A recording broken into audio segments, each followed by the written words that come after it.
சரி, கிறிஸ்து இயேசுவுக்குள் அன்பு அழைக்கப்பட்ட அன்புக்குரிய சகோதர சகோதரிகளே, இப்போ நம்ம எத்தனாவது பாகத்துக்குள்ளே வந்திருக்கோம் அப்படின்னு பார்த்தீங்கன்னா, ரெண்டாம் பாகத்துக்குள்ளே வந்திருக்கிறோம். கிறிஸ்துவனுடைய ரெண்டாம் வருகைன்ற பாடத்தில் ரெண்டாவது பாகத்தில் வந்திருக்கிறோம்.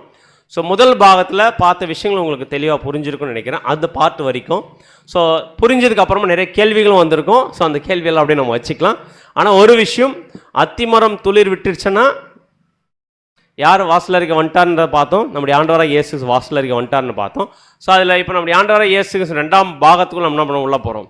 ஸோ உள்ளே போகும்போது நம்ம ஃபர்ஸ்ட் எது கிளாரிஃபை பண்ணிக்கலாம்னு பார்த்தீங்கன்னா, அவர் வருவது யாருக்கும் தெரியாது. இப்போவே போன பார்ட்டில் நமக்கு தெரிஞ்சிச்சு, அவர் ஆல்ரெடி என்ன பண்ணிட்டுருக்கிறாரு, வந்துட்டுக்கிறார். நமக்கு என்ன பண்ணல, தெரியாமல் இருந்துச்சு. ஆனால் அவர் வந்துட்டாருன்னா நிறைய ஸ்டேஜஸ் இருக்குன்னு கண்டுபிடிச்சிருக்கிறோம். அதை இன்னும் நம்ம பார்க்கல. அடுத்து அதிகப்படியான சத்திய வெளிச்சம் இருக்கும், எச்சரிப்பின் சத்தம் இருக்கும். அடுத்தது அவருடைய வந்திருத்ததுக்கு அப்புறமா என்ன இருக்கும், மிகுந்த உபத்திரம் இருக்கும். அதே நேரத்தில் அதுக்கான சில அடையாளங்கள் சொன்னார். அதில் நம்ம பார்த்த அடையாளம் தான் எதுன்னு பார்த்தீங்கன்னா அத்திமர ஓமை.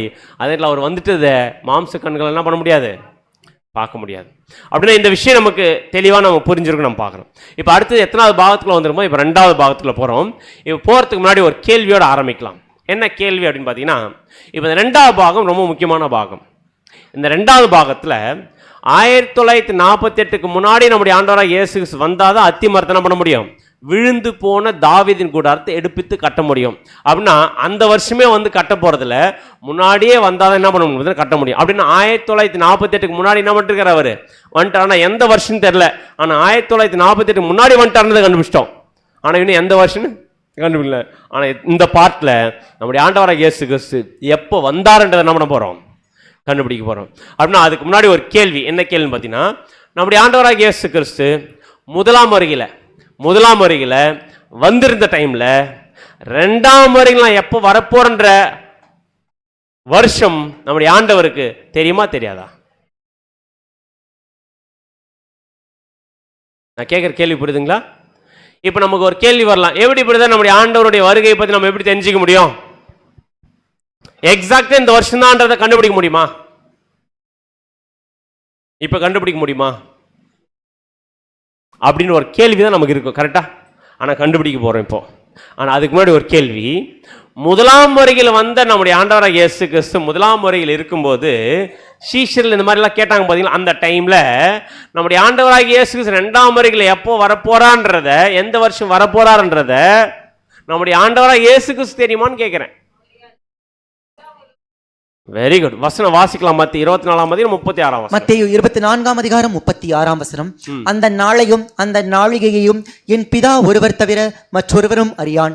பரலோகம் சொல்லிட்டாருன்னு பார்த்தீங்கன்னா, அந்த நாளையும் அந்த நாழிகையும் என் பிதா ஒருவரை தவிர மற்ற ஒருவனும் அறியான், பரலோகத்தில் இருக்கிற தூதரும் அறியார். அப்படி இந்த வசனத்தில் அந்த நாள் அந்த நாழிகை யாருக்கு மட்டும் தெரியும்னு சொல்றார், பிதாவாகிய தேவனுக்கு தான் தெரியும். யாருக்கு தெரியாதுன்னு சொல்றாரு, அவர் தெரியாது. இப்போ இதில் என்ன அடிபாடு போகுதுன்னு பார்த்தீங்கன்னா, திருத்துவ உபதேசம் தவறுன்றதை எப்படி சுட்டி காமின்னு பார்த்தீங்கன்னா, அவர் தான் இவர், இவர் தான் அவர் தான்னா, அவர் தான் இவர், இவர் தான் அவர்னா எப்படி தெரியாமல் இருக்கும், புரிஞ்சுச்சிங்களா?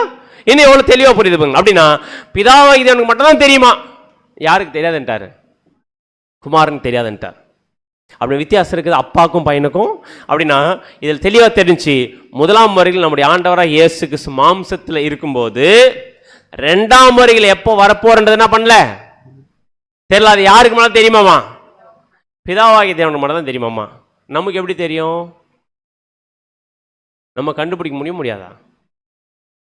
இப்ப அடுத்த கேள்வி கேட்கிறேன், மாம்சத்தில் நம்முடைய ஆண்டவர் இருக்கும்போது தெரியல, மாம்சத்தில் கொலை உண்டு ஆவில் உயிர் எழுப்பப்பட்டு யாருடைய வலது பாசத்துக்கு போயிட்டாரு, பிதாவாகி சாகாமைக்குரிய ஜீவியா இருக்கிற பிதாவாகிய தேவனுடைய வலது பாசத்தில் போய் வீட்டிருந்தார்.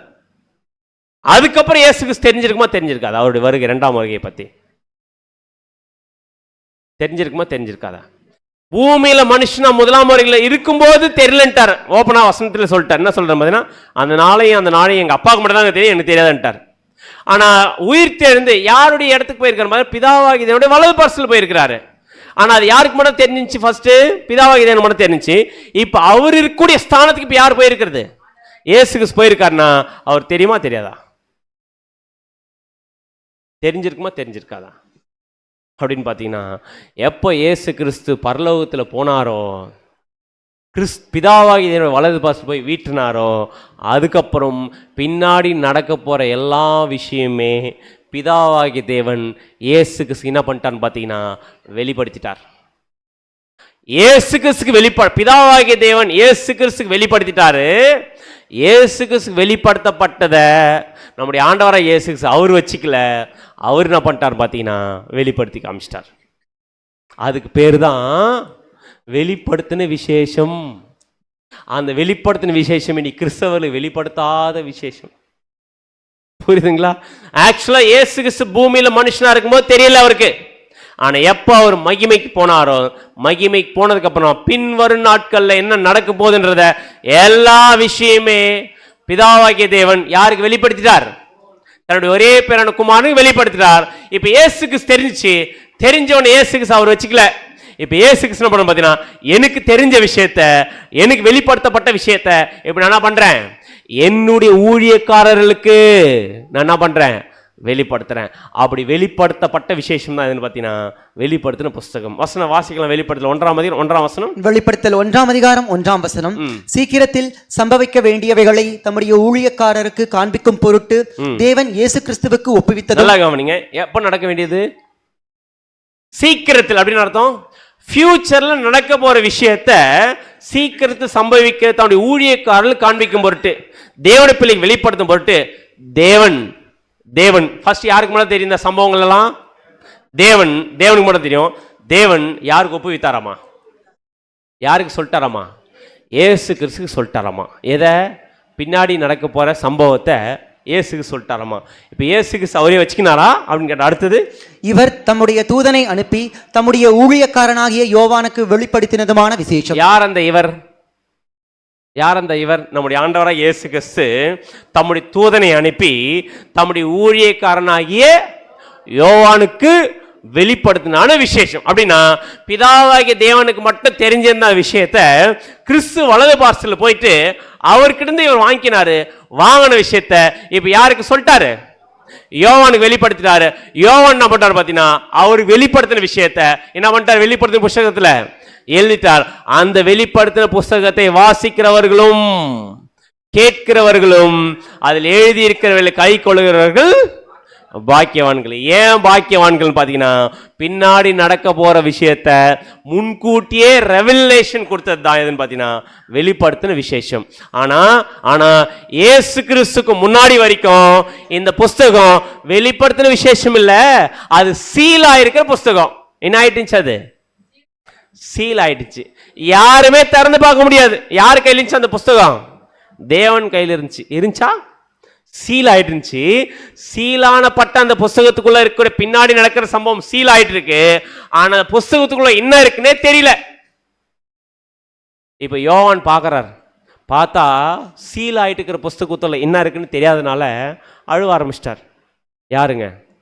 யோவான். ஐயோ, இந்த புஸ்தகத்தை யாரு வாசிச்சு நமக்கு சொல்ல மாட்டாங்களா அப்படின்னு அழுவும்போது, யாருமே இல்லையா அந்த புஸ்தகத்தை திறக்கிறதுக்கு அப்படின்னு சொன்ன உடனே ஒரு தூதன் வந்து யோவானை தட்டி எழுப்பி என்ன சொல்றாரு பார்த்தீங்கன்னா, அழாத யோவான், இந்த புஸ்தகத்தை ஓபன் பண்றதுக்கு யாருமே இல்லைன்னு ஃபீல் பண்ணாத, ஒருத்தர் இருக்கிறார். யாருன்னு அவர்? வசனம் வாசிக்கலாம். வெளிப்படுத்தல் 5 மற்றும் 7. வெளிப்படுத்தல் 5 வசனங்கள் 6 மற்றும் 7. அப்பொழுது இதோ அடிக்கப்பட்ட வண்ணமாயிருக்கிற ஒரு ஆட்டுக்குட்டி சிங்காசனத்திற்கும் 4 ஜீவன்களுக்கும் மூப்பர்களுக்கும் மத்தியிலே நிற்க கண்டேன். இதோ அடிக்கப்பட வண்ணமா இருக்கிற ஒரு ஆட்டுக்குட்டி. யாருங்க அது? நம்முடைய ஆண்டவராக அடிக்கப்படும் வண்ணமா இருக்கிற ஆட்டுக்குட்டினா சிலுவையில மரிச்ச ஆட்டுக்குட்டி. ஒரு ஆட்டுக்குட்டி சிங்காசனத்திற்கும் 4 ஜீவன் மூப்பர்கள் முன்பாகும் நிற்க கண்டேன் அப்படின்றாருங்க. அப்படின்னா அடிக்கப்பட்ட ஆட்டுக்குட்டி நிக்க முடியுமா? அடிக்கப்பட்ட ஆட்டுக்குட்டி என்ன ஆயிடும்? செத்து போயிடும். கரெக்டா? அடிக்கப்பட்ட ஆட்டுக்குடி செத்து போயிடும். ஆனா இந்த அடிக்கப்பட்ட ஆட்டுக்குடி செத்துச்சு, ஆனா இப்ப நிக்குது. என்ன சொல்றாருன்னு பாத்தீங்கன்னா, அடிக்கப்பட்ட நம்முடைய ஆண்டவராக இயேசு கிறிஸ்து என்கிற ஆட்டுக்குட்டி அவர் செத்துட்டாருன்னு நினைக்க வேண்டாம். அவர் உயிர் தெழுந்து பிதாவாகிய தேவனுடைய வலது பார்சல் உட்கார்ந்துக்கார். நிக்கிற ஆட்டுக்குட்டி அது அடிக்கப்பட்ட ஆட்டுக்குட்டி நினைச்ச வேண்டாம், அது உயிர் தெரிந்துனா ஆயிடுச்சு, அது நின்னுடுச்சு. வாசிங்க. அது 7 கொம்புகளையும் 7 கண்களையும் உடையதா இருந்தது. அந்த கண்கள் பூமி எங்கும் அனுப்பப்படுகிற தேவனுடைய 7 ஆவிகளேயாம். அந்த ஆட்டுக்குட்டியானவர் வந்து, அந்த ஆட்டுக்குட்டியான் யாரு? அடிக்கப்பட்டு உயிர் தெரிந்து தேவனுடைய வலது பாசம் போய் சிங்காசனம் உட்கார்ந்து அந்த ஆட்டுக்குட்டி வந்து சிங்காசனத்தின் மேல் உட்கார்ந்தவருடைய வலது கலத்தில் இருந்த புஸ்தகத்தை வாங்கினார். சிங்காசனம் உட்கார்ந்தது யாரு? ஃபர்ஸ்ட் பிதாவாகிய தேவன். அடிக்கப்பட்டு உயிர் தெரிந்து போன நம்முடைய ஆண்டவராகிய இயேசு கிறிஸ்து சிங்காசனம் உட்கார்ந்தார். பதில் பிதாவாகிய தேவன் கிட்ட என்ன இருச்சமா, அந்த ஆட்டுக்குட்டியானவர் வந்து சிங்காசனம் மேல் உட்கார்ந்தவருடைய வலது கரத்தில் புஸ்தகத்தை வாங்கினார். அப்படின்னா வாங்குறது யாரு, கொடுக்கறது யாரு? பிதாவாகிய தேவன் கொடுக்கிறாரு, வாங்குறது இயேசு கிறிஸ்து. ஆனா ஃபர்ஸ்ட் சீலா யார் கையில் இருக்கு? பிதாவாகிய தேவன் கிட்ட சீலா இருக்கு. ஓபனே பண்ண முடியல யாராலுமே.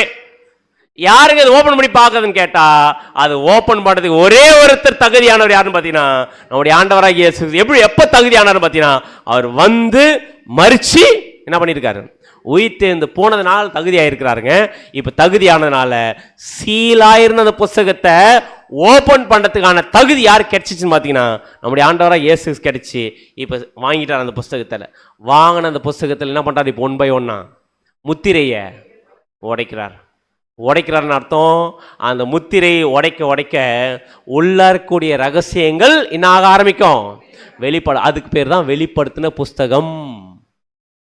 அந்த வெளிப்படுத்தப்பட்ட அந்த ஒரு வார்த்தைகளை தான் யோவானுக்கு என்ன பண்ணார் நம்முடைய ஆண்டவராகிய இயேசு கிறிஸ்து. தேவனுக்கு மட்டும் சீக்கிரட்டா இருந்த விஷயத்த பிதாவாகிய தேவன் யார்கிட்ட ஓபன் பண்ணிட்டார்? இயேசு கிறிஸ்துக்கு ஓபன் பண்ணிட்டார். இயேசு கிறிஸ்து யாருக்கு ஓபன் பண்ணிட்டார்? யோவானுக்கு ஓபன் பண்ணிட்டார். யோவானுக்கு ஓபன் பண்ணிட்டார்னா யாருக்கு தெரியணும்? அது நமக்கு தெரியணும். நமக்கு இன்னி வரைக்கும் தெரியாம இருக்கணும். என்ன அர்த்தம்? அதிக உறுதியான தீர்க்கதரிசனத்தை பார்க்காம எதை பார்த்துன்னு இருக்கிற இவ்வளவு நாள்?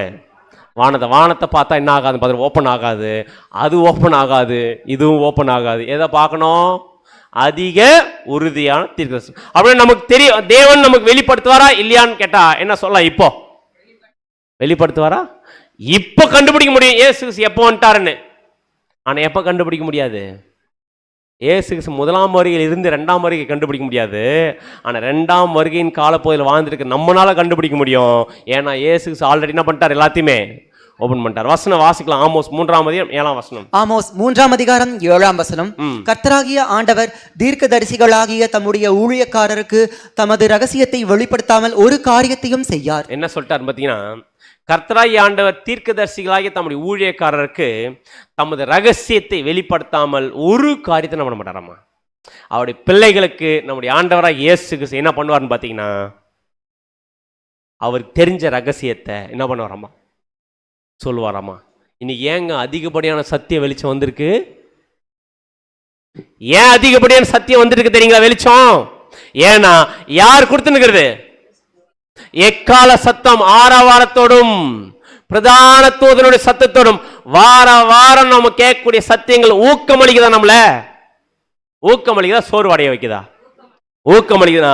ஊக்கமளிக்கூடிய சத்தியத்தை வாரம் நம்ம கொடுத்துனுக்கிறது. வாரம் வந்து பேசுற சகோதரர் இல்ல, வந்துட்ட நம்முடைய ஆண்டவராக இயேசு கிறிஸ்து வாரம் நம்ம சத்தியத்தை கொடுத்தால்தான் அது ஊக்கமளிக்கூடிய சத்தியமா இருக்க தவிர அது சோறு விட்டுக்கூடிய சத்தியம் இல்லை. அப்படின்னு இப்ப நம்ம எதுக்குள்ள போக போறோம் பார்த்தீங்கன்னா, இயேசு கிறிஸ்து 2ஆம் வந்திருத்தலை பத்தி என்ன பண்ண போறோம்? இப்போ உள்ள போக போறோம். இப்போ எந்த வசனத்தை போய் பார்க்க போறோம் தெரியுங்களா?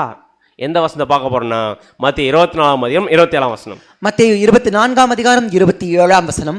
மின்னல் கிழக்கிலிருந்து தோன்றி மேற்கு வரைக்கும் பிரகாசிக்கிறது போல மனுஷகுமாரனுடைய வருகையும் இருக்கும். அப்படி நம்முடைய ஆண்டவராய் இயேசு கிறிஸ்து வருகை எப்படி இருக்குன்னு சொல்லிட்டாருங்க. மின்னல் கிழக்கில் தோன்றி மேற்கு வரைக்கும் பிரகாசிக்குன்னு சொல்லிட்டாரு. அப்படின்னா இது மின்னல் இல்லை, எது நம்ம கண்டுபிடிச்சிட்டோம்? சூரியன். அப்படின்னா சூரியன் ஒரு திசையில உதிக்க ஆரம்பிச்சுன்னா போக போக போக என்ன இருக்கும்? போக போக என்ன இருக்கும்? வெளிச்சம் அதிகமாயிட்டே வரும். பாத்தீங்களா? அந்த மாதிரி யாருடைய வருகை இருக்குமாமா? நம்முடைய ஆண்டவராக இயேசு கிறிஸ்து. அவர் நம்முடைய ஆண்டவராக இயேசு கிறிஸ்துக்கு இன்னொரு பேர் என்ன? இதை வச்சு சொல்லுங்க. நம்முடைய ஆண்டவராக இயேசு கிறிஸ்துக்கு இன்னொரு பேர் என்னங்க? நீதியின் சூரியன். நீதியின் சூரியனாகி இயேசு கிறிஸ்து உதிச்சிட்டாருன்னா அது வெளிச்சம் போக போக போக அவருடைய வந்தத்திலிருந்து அந்த வெளிச்சம் சத்திய வெளிச்சம் கம்மியாகுமா அதிகமாகுமா? அதிகமாகும்.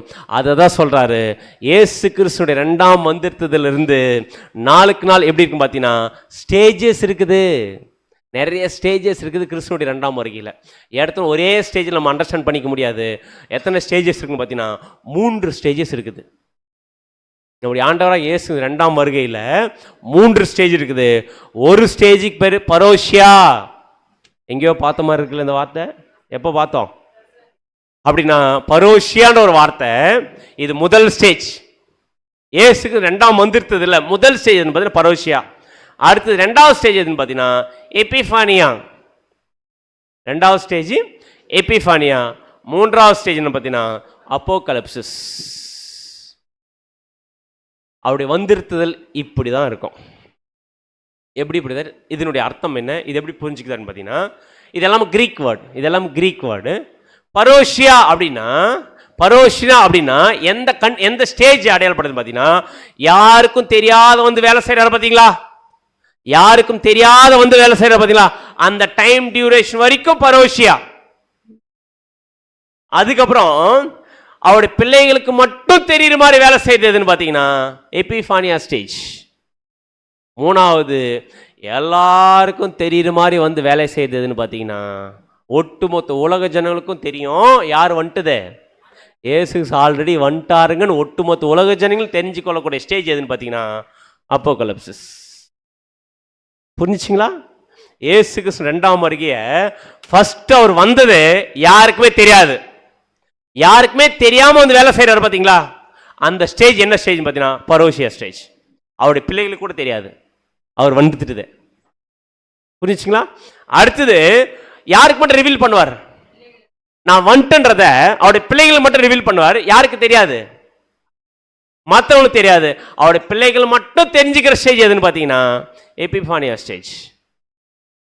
அதுக்கப்புறம் ஒட்டுமொத்த உலக ஜனங்கள் ஆமாங்க கிறிஸ்து ஆல்ரெடி வந்துட்டாரு, வந்து எல்லா வேலையும் செஞ்சுட்டார், அவர் தான் செஞ்சாருன்றத ஒட்டுமொத்த உலக ஜனங்களையும் தெரிஞ்சுப்பாங்க பார்த்தீங்களா, அதுக்கு பேர் தான் அப்போகலிப்சிஸ். அப்படின்னா ஃபர்ஸ்ட் அந்த சூரியன் உதாரணத்துக்கு இது எதை அடையாளமா இருக்குன்னு பார்த்தீங்கன்னா மின்னல் கிழக்குன்னு தோன்றி மேற்கு வரைக்கும் பிரகாசி. மின்னல் சூரியன்.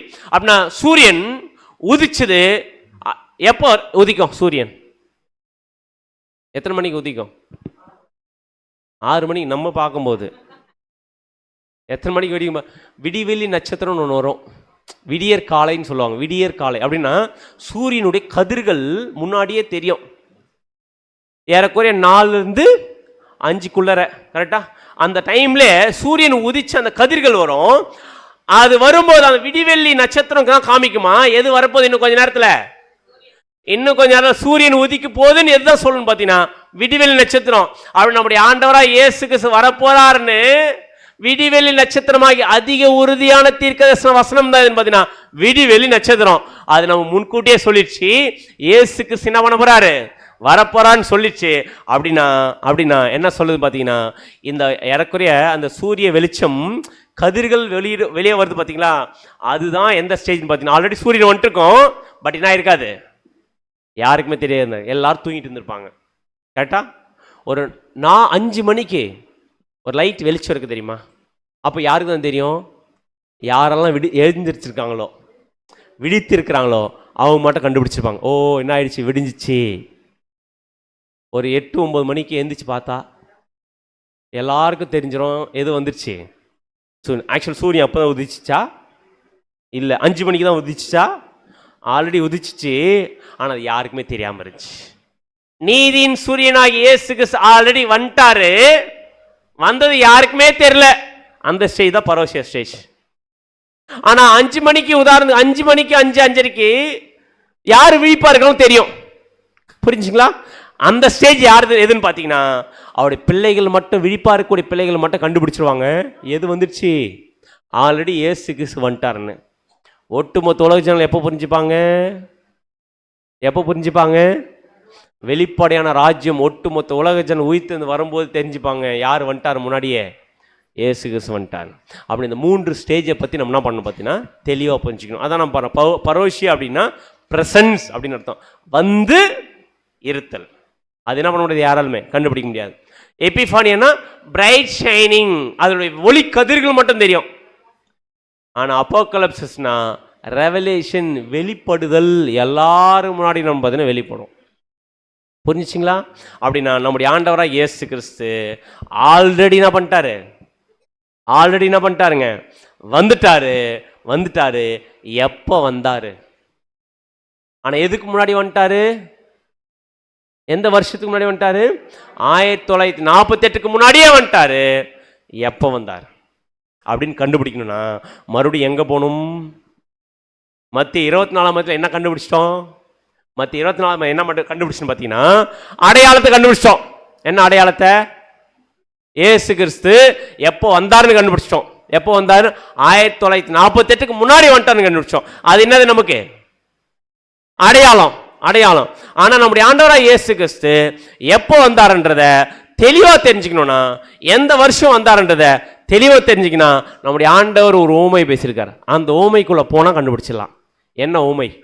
இந்த 3 ஸ்டேஜஸ்ல, இந்த 3 ஸ்டேஜஸும் நம்ம தெளிவாக புரிஞ்சுக்கணும். யாருக்கும் தெரியாம வந்திருக்கிறாரு, எல்லாருக்கும் தெரியுற மாதிரி, அவருடைய பிள்ளைகளுக்கு மட்டும் தெரியுற மாதிரி வந்திருக்கிறாரு. அதே எல்லாருக்கும் தெரியுற மாதிரி பின்னாடி வரப்போறாருன்னா இப்போ நம்ம எந்த ஸ்டேஜில் இருக்கிறோம்?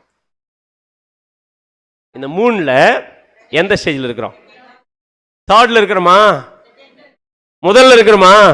இல்லை. எந்த ஸ்டேஜில் இருக்கிறோம்? இப்போ நம்ம இருக்கிறது செகண்ட் ஸ்டேஜ். கரெக்டா? செகண்ட் ஸ்டேஜில் இருக்கிறோன்னா ஆல்ரெடி இயேசு கிறிஸ்து என்ன பண்ணார்? பரோசியா வந்துட்டாரு. ஆனால் வந்ததே யாருக்கு மட்டும் தெரிஞ்சிருக்குன்னு பார்த்தீங்கன்னா அவருடைய பிள்ளைகளுக்கு மட்டும் தெரிஞ்சிருக்குது. இப்போ நம்ம அவருடைய பிள்ளைகளா நமக்கு மட்டும் தெரிஞ்சிச்சு. என்ன ஆயிட்டாரு? ஆல்ரெடி வந்துட்டார். எப்போ வந்தார்னு கேட்டா தெரியுமா? ஒன்று மட்டும் கன்ஃபார்ம், அத்தி மரம் துளிர் விடுறதுக்கு முன்னாடி என்ன பண்ணிட்டார்? அவர் 1948 முன்னாடி வந்துட்டார். எப்போ வந்தார், எந்த வருஷம் வந்தார்னு கண்டுபிடிக்கணும்னா அது எங்கே போய் பார்க்கணும் பார்த்தீங்கன்னா நம்முடைய ஆண்டவராக இயேசுக்கு பேசின ஊமைக்குள்ளே போய் பார்க்கலாம். எந்த ஊமையை பார்த்தா கண்டுபிடிக்கலாம்? அத்தி மரத்தை பார்த்து கண்டுபிடிச்சிட்டோம். இயேசு கிறிஸ்து எப்போ எக்ஸாக்டாக வரப்போறான்னு கண்டுபிடிக்கணும். எந்த ஊமையை போய் பார்த்தா கண்டுபிடிக்கலாம்?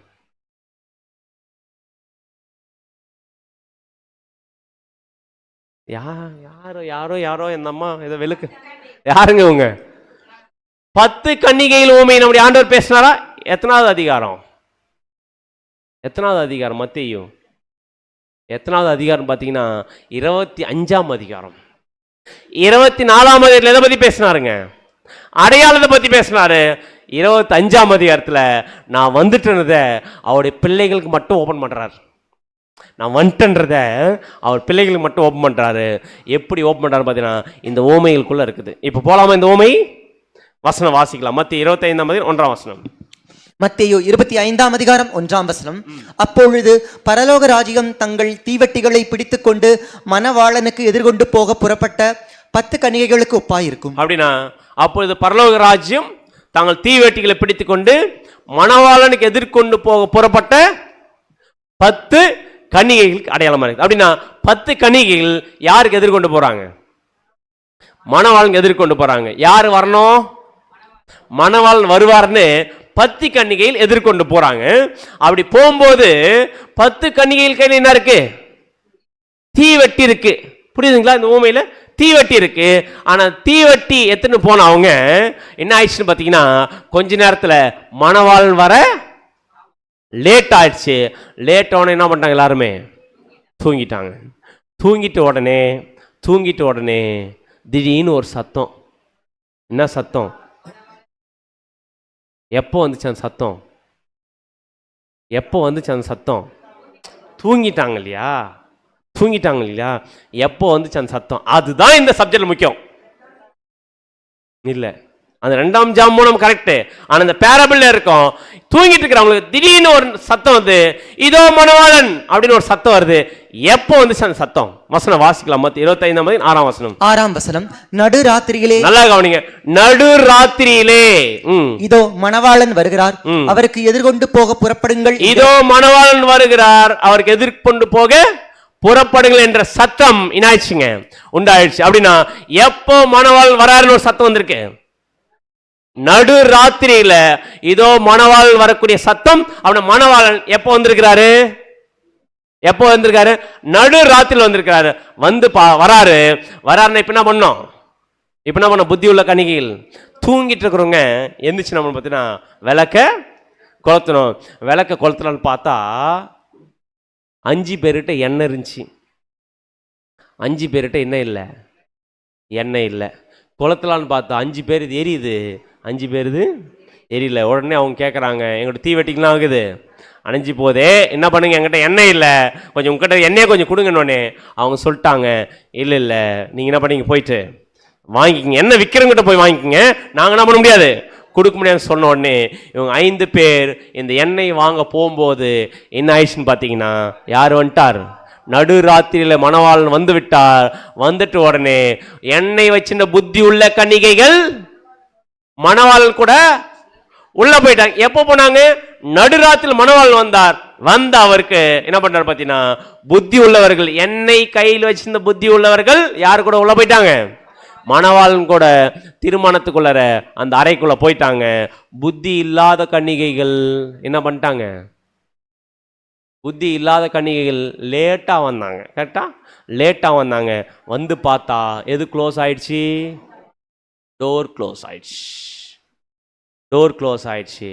வந்து கதவை தட்டுறாங்க. என்ன தட்டுறாங்கன்னு பார்த்தீங்கன்னா, மணவாளன் கூப்பிட்டு, ஆண்டவரே ஆண்டவர் என்ன பண்ணுங்க, எங்களுக்கு கதவை திறன்னு சொன்னோன்னே மணவாளன் சொல்லிட்டாரு, நீங்க யாருன்னே தெரியாது. எப்படி இருக்கும்? எப்படி இருக்கும்? யாருக்காக தான் வந்தவங்க? அவங்க மணவாளன் பார்க்க வந்தாங்க. ஆனா புத்தி இல்லாம போனதுனால அந்த ஒரு மிகப்பெரிய ஒரு வாய்ப்பை மிஸ் பண்ணிட்டாங்க. ஆனா புத்தி உள்ளவர்கள் புத்தியா செஞ்சதுனால மணவாளனுக்குள்ள உள்ள போயிட்டாங்க. அப்படின்னு எப்போ வந்தார் மணவாளன்? நடுராத்திரி 12 மணிக்கா? அப்படின்னா யாரும் எதிர்பார்க்காத டைம் மணவாளன் வந்துட்டாரு. வந்து என்ன பண்ணிட்டாரு பார்த்தீங்கன்னா, ரெடியா இருந்தவங்க கூட்டிட்டு போயிட்டார். ஆனா ரெடியா இல்லாதவங்க என்ன பண்ணிட்டான்னு பார்த்தீங்கன்னா, கைவிடப்பட்டார். இப்ப நம்ம யாரா இருக்கலாம்? போறவங்களா இருக்கலாமா? இப்படி கத்துறவங்களா இருக்கலாமா? இந்த ஸ்டேஜ் இன்னும் வரல. கரெக்டா? இந்த ஸ்டேஜ் இன்னும் வரல. அப்படின்னா இப்ப மணவாளன் வந்துட்டாருன்றதை கண்டுபிடிக்க போறோம். அப்படி வந்துட்டார்னா இப்ப நம்முடைய வேலை என்ன? நம்முடைய வேலை என்ன? விளக்க கொளுத்தி என்ன பண்ணணும் பார்த்தீங்கன்னா, மணவாளுக்கு முன்னாடி போனோம். அப்படின்னா இப்போ என்ன கண்டுபிடிக்க போறோம் பார்த்தீங்கன்னா, எப்போ இதை 10 கன்னிகை கையில் என்ன இருக்கு? எண்ணெய் இருக்கு. எண்ணெய் இருக்குனால என்ன பண்ணாங்க? அவங்க கையில் எது வச்சிருந்தாங்க? விளக்கு. விளக்கு நாய்ஸ் நல்லா எரிஞ்சிட்டு இருந்துச்சு. கரெக்டா? அப்படின்னா விளக்கு எதை அடையாளப்படுத்தும்? விளக்கு விளக்கு வெளிச்சம். வெளிச்சம் எதை அடையாளப்படுத்துது? வெரி குட், வசனம். அப்படின்னா இப்போ எதை எரிச்சிருந்தாங்க? எது வெளிச்சம் கொடுத்துச்சு? வசனம். அந்த வசனத்தின் வெளிச்சத்தை பார்க்க உடனே யார் வரதை கண்டுபிடிச்சிட்டாங்க? மணவாள் வந்துட்டான்னு கண்டுபிடிச்சோடனே என்ன பண்ண ஆரம்பிச்சான்னு பார்த்தீங்கன்னா, போக ஆரம்பிச்சாங்க. அப்படின்னா இப்போ யோசிச்சு பார்க்கலாம், இந்த சம்பவம், இந்த ஓமை எக்ஸாக்டா எப்போ ஆரம்பிச்சிச்சு அப்படின்னு பார்த்தீங்கன்னா, எப்போ ஆரம்பிச்சான்னு பார்த்தீங்கன்னா 1799 வருஷம் இந்த ஊமை ஆரம்பிச்சது. 1799 வருஷம் எப்படின்னு சொல்லலாம்னு பார்த்தீங்கன்னா, பிரெஞ்சு புரட்சி வந்துச்சா? அந்த இஸ்ரேல் ப்ராஃபஸ் நம்ம பார்த்தோம். பிரெஞ்சு புரட்சி 1799 வருஷம் வரும்போது, அதுக்கு முன்னாடி வரைக்கும் பைபிள் என்ன பண்ண முடியாது, யாருமே படிக்கவே முடியாது. ஏன்னா போப்புமாருக்கு கண்ட்ரோல் இருந்துச்சு, அவங்க மட்டும் தான் படிக்கணும். 1799 பிரெஞ்சு புரட்சி வந்த உடனே அந்த பாயிண்ட்ல தான் பைபிள் எல்லாரும் கையிலையும் கிடைக்க ஆரம்பிச்சிச்சு. எல்லாரும் வேதத்தை படிக்க ஆரம்பிச்சாங்க. அப்படி படிக்க ஆரம்பிக்கும் போது தான் இந்த பேரபிள் ஸ்டார்ட் ஆகுது. புத்தியுள்ள கன்னிகை கையில் எது இருக்கு? எது இருக்கு? தீவெட்டி. தீவெட்டி எதை அடையாளப்படுத்துது? வேத வசனம். இப்ப வேத வசனம் 1799 அப்புறமா வேத வசனத்தை வச்சு ஆராய்ச்சி பண்ணி பார்க்கும்போது யாருடைய வருகை பத்தின ஒரு வெளிச்சம் கிடைக்க ஆரம்பிச்சு பார்த்தீங்கன்னா, நம்முடைய ஆண்டவராக இயேசு கிறிஸ்து பத்தின மிகப்பெரிய 2ஆம் வருகை பத்தின சத்தியங்கள் ஆராய்ச்சிக்குள்ள போக ஆரம்பிச்சாங்க 1799 அப்புறம். அப்படி 1799 10 கன்னிகைகளையும் எப்படி வெளிச்சம் கையில் வச்சிருந்தாங்களோ, தீவெட்டி வச்சிருந்தாங்களோ, விளக்கு வச்சிருந்தாங்களோ, அதே மாதிரி சத்திய வெளிச்சத்துக்குள்ள போய் ஆராய்ந்து பார்க்கும்போது அதிகமாக ஆராய்ச்சி பண்ணது எதை பத்தின்னு பார்த்தீங்கன்னா, நம்முடைய ஆண்டவராக இயேசு கிறிஸ்து 2ஆம் வருகை பத்தின சத்தியங்களை ஆராய்ச்சி பண்ண ஆரம்பிச்சாங்க. ஆராய்ச்சி பண்ணி வரும்போது எல்லாரும் தேடி பார்த்த உடனே ரொம்ப ஆச்சரியமான விஷயம், நிறைய தீர்க்க தரிசன வசனங்களை அங்கே அடுத்து ஆராய்ச்சி பண்ணி பார்க்கும்போது நம்முடைய ஆண்டவராக இயேசு கிறிஸ்து 2ஆம் வருகை பற்றின சத்தியத்தை அதிகமாக அந்த டைமில் வெளியே கொண்டு வந்தது யாருன்னு பார்த்தீங்கன்னா, வில்லியம் மில்லர். இவர் யாருன்னு பார்த்தீங்கன்னா, இவரை பற்றின ஒரு இன்ட்ரெஸ்ட் கொடுங்க பார்த்தீங்கன்னா, இவர் பேப்டிஸ்டை சேர்ந்த ஒரு ப்ரீச்சர், போதகர். இவர் என்ன பண்ணார் பார்த்தீங்கன்னா, இவர் பேப்டிஸ்ட் சார்ந்த இவர் என்ன பண்ணார் பார்த்தீங்கன்னா, முழுக்க முழுக்க இவர் இயேசு கிறிஸ்துவோட 2ஆம் வருகை பற்றினான சத்தியத்தை உள்ள போய் டீப்பா ஆராய்ச்சி பண்ண ஆரம்பிச்சு, நிறைய தானியல் தீர்க்கதரிசன புத்தகம் சொல்லப்பட்ட 2300 ராப்பகல் அந்த தீர்க்கதரிசனத்தை அனலைஸ் பண்ணி பார்த்துட்டு, இயேசு கிறிஸ்து 2ஆம் வருகையில வரப்போறான்றத ரொம்ப ஸ்ட்ராங்கான ஒரு சத்தியத்தை எல்லா இடத்துல வெளிப்படுத்த ஆரம்பிச்சாரு. இப்படி அவர் அநேக இடத்துல கிறிஸ்துவோட 2ஆம் வருகை பற்றிய சத்தியத்தை சொல்லும் போது அவருடைய ஆராய்ச்சியில் என்ன கண்டுபிடிச்சாருன்னு பார்த்தீங்கன்னா, 1844 வருஷம் நம்முடைய ஆண்டவராக இயேசு கிறிஸ்து வரப்போறான்றத ஒரு மாபெரும் சத்தியமா என்ன பண்ண பார்த்தீங்கன்னா சொல்லிட்டு இருந்தார். அவருடைய அதிகப்படியான பிரீச்சே எல்லா இடத்துலையுமே அவர் சொன்ன உபதேசம் எதுவாக இருந்துச்சு பார்த்தீங்கன்னா, 1844 வருஷம் நம்முடைய ஆண்டவராக இயேசு கிறிஸ்துனுடைய 2ஆம் வருகை வரப்போகுதுன்றத எப்படி எப்படி எதிர்பார்த்தார் தெரியுங்களா? எப்படி எதிர்பார்த்தாருங்க அவரு? மாம்சத்துல இயேசுக்கு 2ஆம் வருகையில மாம்சத்துல வருவார்னு எதிர்பார்த்தார். 1844 மாம்சத்தில் இயேசு கிறிஸ்து வருவார் எதிர்பார்த்தார். அந்த டைம்ல ரொம்ப பீக்ல இருந்துச்சு. ஒட்டுமொத்த ஐரோப்பா நாடுகள் எல்லாமே அதிகமாக போதிக்கப்பட்ட சத்தியமாக எதிர்ந்துச்சு. இது அநேகர் நம்பி நம்ம பார்த்தீங்கன்னா அந்த 10 கன்னிகைகள் எப்படி விளக்க கொளுத்தி நல்லா எரிய வச்சு நல்லா ஆராய்ச்சி பண்ணாங்களா 2ஆம் வருகை பற்றின சத்தியத்தை. அப்படி ஆராய்ச்சி பண்ணிட்டு இருக்கும்போது இவர் சொன்ன இந்த இயேசு கிறிஸ்து மாம்சத்தில் 2ஆம் வருகையில் வருவார், 1844 வருவார்னு சொன்ன அந்த ஒரு எதிர்பார்ப்பு ஒரு கருத்தில் என்ன ஆயிடுச்சுன்னு பார்த்தீங்கன்னா ஃபெயிலியர் ஆயிடுச்சு. ஃபெயிலியர் ஆன உடனே நிறைய மிகப்பெரிய ஒரு ஏமாற்றம் தேவனுடைய பிள்ளைகளுக்கு கிடைக்க ஆரம்பிச்சு. கிடைச்ச உடனே 10 கன்னிகளும் என்ன ஆயிட்டாங்க? தூங்கிட்டாங்கன்னு அர்த்தம் ஒரு மிகப்பெரிய ஒரு சோர்வுக்குள்ள போயிட்டாங்க. சோர்வுக்குள்ள போன உடனே போயிட்டாங்க. ஆனா இவர் சொன்ன அந்த வருஷம் இயேசு கிறிஸ்து வந்துட்டாரா? வரல. ஆனா ஒரு விஷயம் புரிஞ்சுக்கலாம், வில்லியம் மில்லருடைய கணிப்பு இயேசு கிறிஸ்து எப்போ வருவார்? இயேசு கிறிஸ்து எப்போ வருவார் அப்படின்னு பார்த்தீங்கன்னா நடுராத்திரியில் வருவார். கரெக்டா?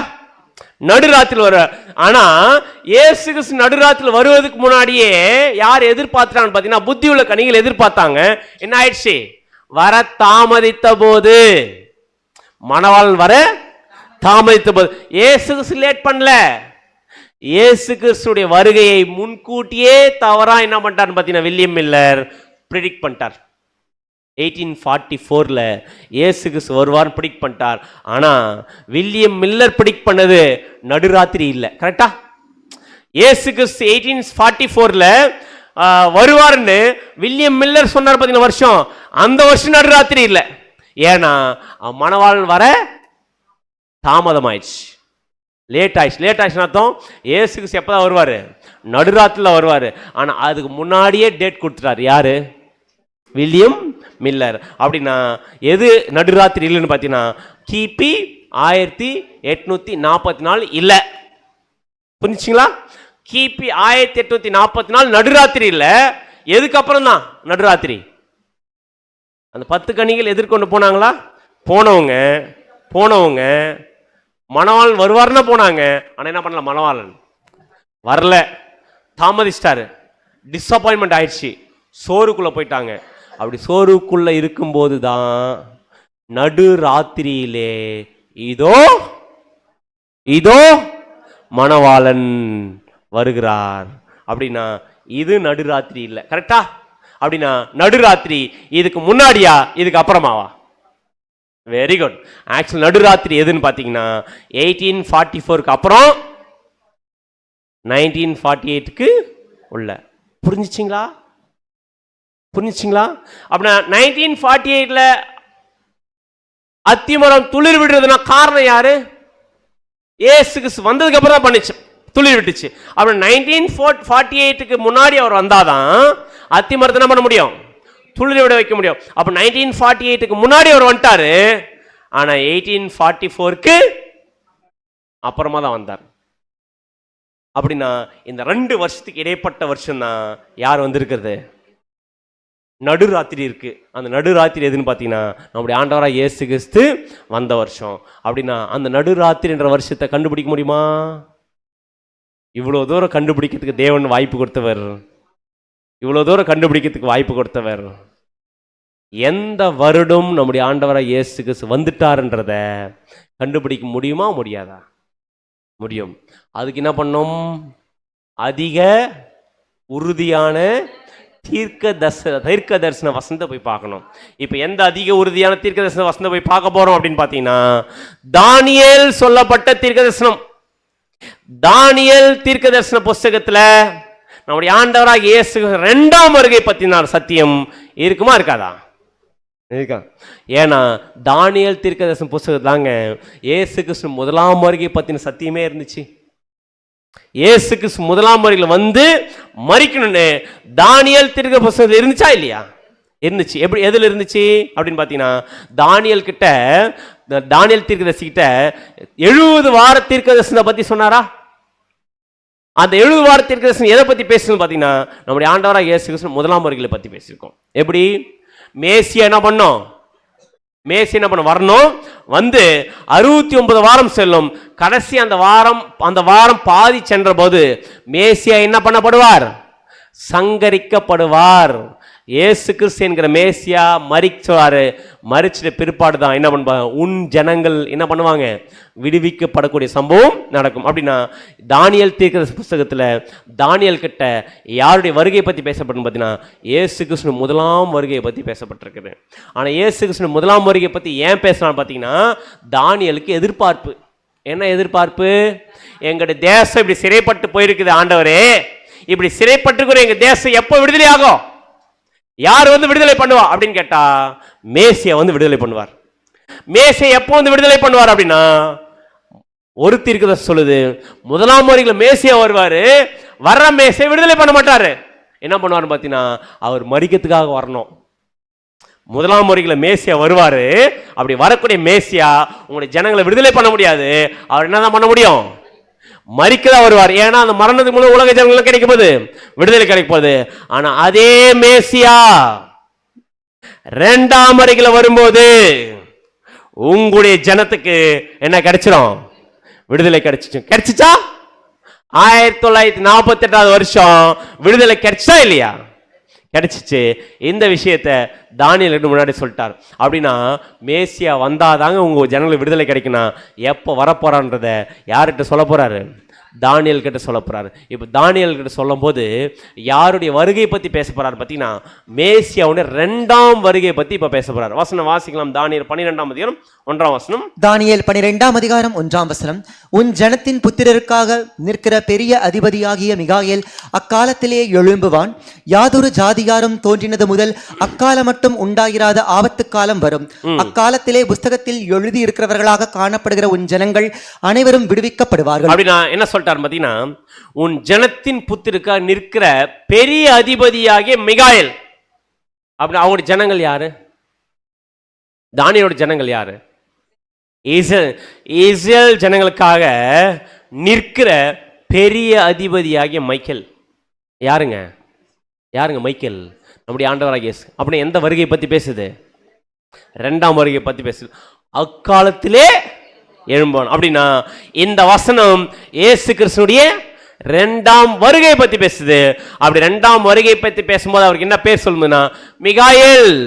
மிகாயேல்னா மிகா பிளஸ் ஏல் அப்படின்னு அர்த்தம்.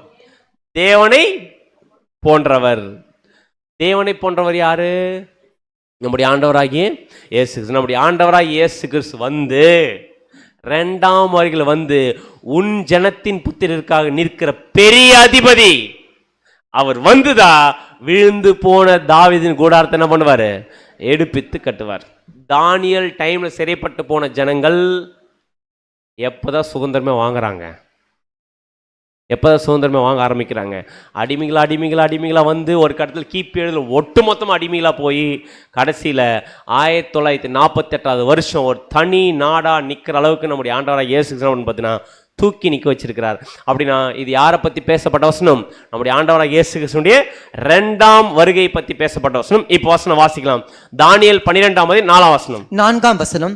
தானியேலாகிய நீயோவென்றால் முடிவு காலம் மட்டும் இந்த வார்த்தைகளை புதைபொருளாக வைத்து வைத்து இந்த புஸ்தகத்தை முத்திரை போடு, அப்பொழுது அநேகர் இங்கும் அங்கும் இந்த ஒரு தீர்க்கதரிசன வசனங்கள் கிறிஸ்துவின் 2ஆம் வருகை பற்றி பேசப்பட்ட வசனம். இத பத்தி தானியேல் சொல்லும்போது தேவன் என்ன சொல்றாரு பாத்தீங்கன்னா, தானியேல் என்ன பண்ண மாட்டேன், 1ஆம் வருகை கூட சத்தியத்தை உங்களுக்கு சொல்றேன், ஆனா 2ஆம் வருகை பத்தின சத்தியம் உங்களுக்கு என்ன பண்ண மாட்டேன், சொல்ல மாட்டேன். ஏன்னா அது என்ன பண்ணிடுங்க, நீங்க சீல் பண்ணிடுங்க. ஏன் சீல் பண்ணோம்? ஏன் சீல் பண்ண சொல்றான்னு பாத்தீங்கன்னா, ஆக்சுவலா டேனியல் உங்களுடைய காலப்பகுதியில் நடக்க போறது இல்லை. இது எப்ப நடக்க போறது? பின்னாடி நடக்க போகிற சம்பவம். அந்த பின்னாடி நடக்க போகிற சம்பவத்தை நீங்கள் தெரிஞ்சிக்க வேண்டிய அவசியம் இல்லை. அது யார் தெரிஞ்சிக்க வேண்டிய அவசியம்? நம்ம தெரிஞ்சிக்க வேண்டிய அவசியம். அப்போ யாருக்காகவே எழுதப்பட்ட தீர்க்க தரிசனம்? நமக்காக எழுதப்பட்ட தீர்க்க தரிசனம். அங்கே டேனியல் சீல் பண்ணிட்டாரு, ஆனால் இது இப்போ யாருக்கு ஓப்பன் பண்ண போறாரு? ஏன் ஓப்பன் ஆகுதாமா? வசனம் வாசிக்கலாம். வெளிப்படுத்தல் 12:3 வசனம். 3ஆம் வசனம்.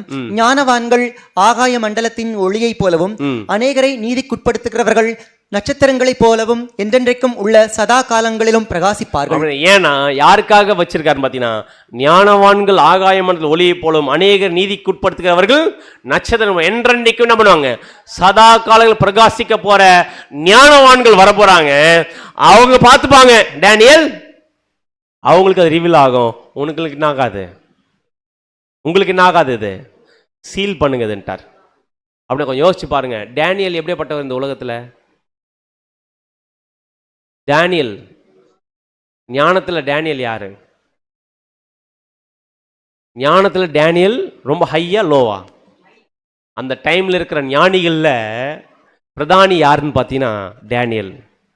அவருக்கு சொல்றாரு, டேனியல் நீ ஞானிதான், உனக்கே சீல் பண்ணிட்டேன். ஆனா உனக்கு சீல் பண்ணப்பட்ட இந்த ஒரு தீர்க்க தரிசனம், ஞானவான்கள் வருவாங்க. யாருங்க அந்த ஞானவான்கள்? யாருங்க அந்த ஞானவான்கள்?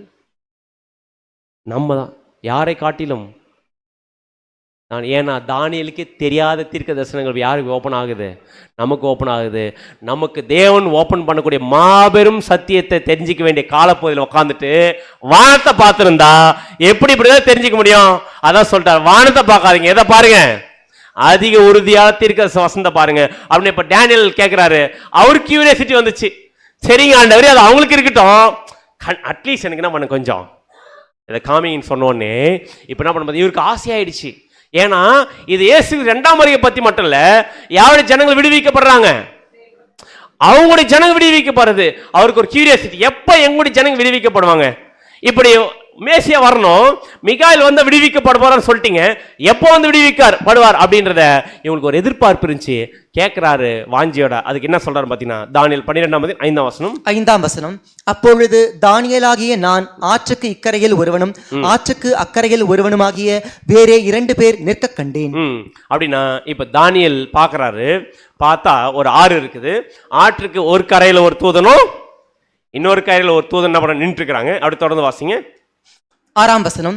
சணல் வஸ்திரம் தரித்தவரும் ஆற்றின் தண்ணீர்களின் மேல் நிற்கிறவருமாகிய புருஷனை ஒருவன் நோக்கி, இந்த ஆச்சரியமானவைகளின் முடிவு வர எவ்வளவு காலம் செல்லும்? இந்த ஆச்சரியமான முடிவு வரதுக்கு எவ்வளவு காலம் செல்லும் அப்படின்னா, எதுல ஆச்சரியமான முடிவுக்கு வர்றது காலம் அப்படின்னா இன்னொரு விஷயத்த சொல்ல போறாரு. அப்படின்னா கண்டிப்பா இந்த ஜனங்கள் விடுவிக்கப்படக்கூடிய ஒரு சம்பவம் நடக்கணும். இது நடக்கணும்னா அதுக்கு முன்னாடி சில சம்பவங்கள் நடக்க வேண்டியது இருக்குது. அந்த சம்பவங்களுடைய முடிவு என்னவா இருக்கும் அப்படின்னு ஒரு ஒரு தூதன் என்ன பண்றாரு, இன்னொரு தூதன் கிட்ட பேசுறார். பேசும்போது என்ன சொல்றாரு பாத்தீங்கன்னா, வாசிங்க 12:7 வசனம். 7ஆம் வசனம். அப்பொழுது சணல் வஸ்திரம் தரித்தவரும் ஆற்றின் தண்ணீர்களின் மேல் நிற்கிறவருமாகிய புருஷன், சணல் வஸ்திரம் தரித்திருக்கிற ஒருத்தர் என்ன பண்றாரு பாத்தீங்கன்னா, ஒரு புருஷன் தம்முடைய வலது கரத்தையும் தம்முடைய இடது கரத்தையும் வானத்துக்கு நேராக ஏறெடுத்து, ஒரு காலமும் காலங்களும் அரை காலமும் செல்லும் என்றும், பரிசுத்த ஜனங்களின் வல்லமையை சிதறடித்தல் முடிவு பெறும் போதே இவைகள் எல்லாம் நிறைவேறி தீரும் என்றும் என்றென்றைக்கும் ஜீவித்திருக்கிறவர் பேரில் ஆணையிட கேட்டேன். எவ்வளவு காலம் செல்லும் கேட்டா என்ன சொல்ற பாத்தீங்கன்னா, புருஷன் தம்முடைய வலது கரத்தை தம்முடைய இடது கரத்தையும் வானத்துக்கு நேராக ஏறெடுத்து ஒரு காலம் காலங்கள் அரைக்காலம் செல்லும் என்று பரிசுத்த ஜனங்கள் வல்லமை சிறிதத்தில் முடிவு பெறும் போதே இவங்க என்ன பண்ணோம், நிறைவேறும். அப்படின்னா எவ்வளோ காலம் செல்லுமாம்மா? காலங்கள் அரைக்காலம். எங்கேயோ பார்த்த மாதிரி இருக்கு. இது எந்த சப்ஜெக்ட்ல? அது எந்த சப்ஜெக்ட்ல? காலங்கள் அரைக்காலம். காலம்னா 1 வருஷம், காலங்கள்னா 2 வருஷம், அரைக்காலம்னா பாதி வருஷம். அப்படின்னா இதை கூட்டினா எவ்வளோ வருஷம் வரும்? 3.5 வருஷம்னா தீர்க்கதரிசன பிரகாரம் 1 வருஷத்துக்கு 30 நாள், 1 வருஷத்துக்கு 360னா 3.5 வருஷம் = 1260 நாள். 1260 நாள் = 1260. எங்க பிரதர் பார்த்தது? எங்கேயோ பார்த்த மாதிரி இருக்கா? யார் கரெக்டாக சொல்றாங்க பார்க்கலாம்.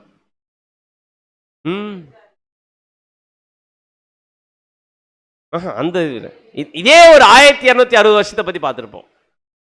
ஒரு 5-6 கிளாஸ்க்கு முன்னாடி ரிவிஷன் பண்ணலன்னு நினைக்கிறேன். என்ன அப்படின்னு பார்த்தீங்கன்னா, ஒரு ஸ்திரீ சூரியன் அணிந்திருந்தாங்க. அந்த ஸ்திரீ வயிற்று கர்ப்பமாக இருந்த அந்த ஸ்திரீ ஒரு பிள்ளை பிறகுற கண்டிஷன் இருந்துச்சு. அந்த பிள்ளை என்ன பண்ணிச்சுன்னு பார்த்தா, பிறந்த உடனே என்ன பண்ணிச்சுன்னு பார்த்தீங்கன்னா, அது வானத்தில் சிங்காசத்தை எடுத்துக்கிச்சு.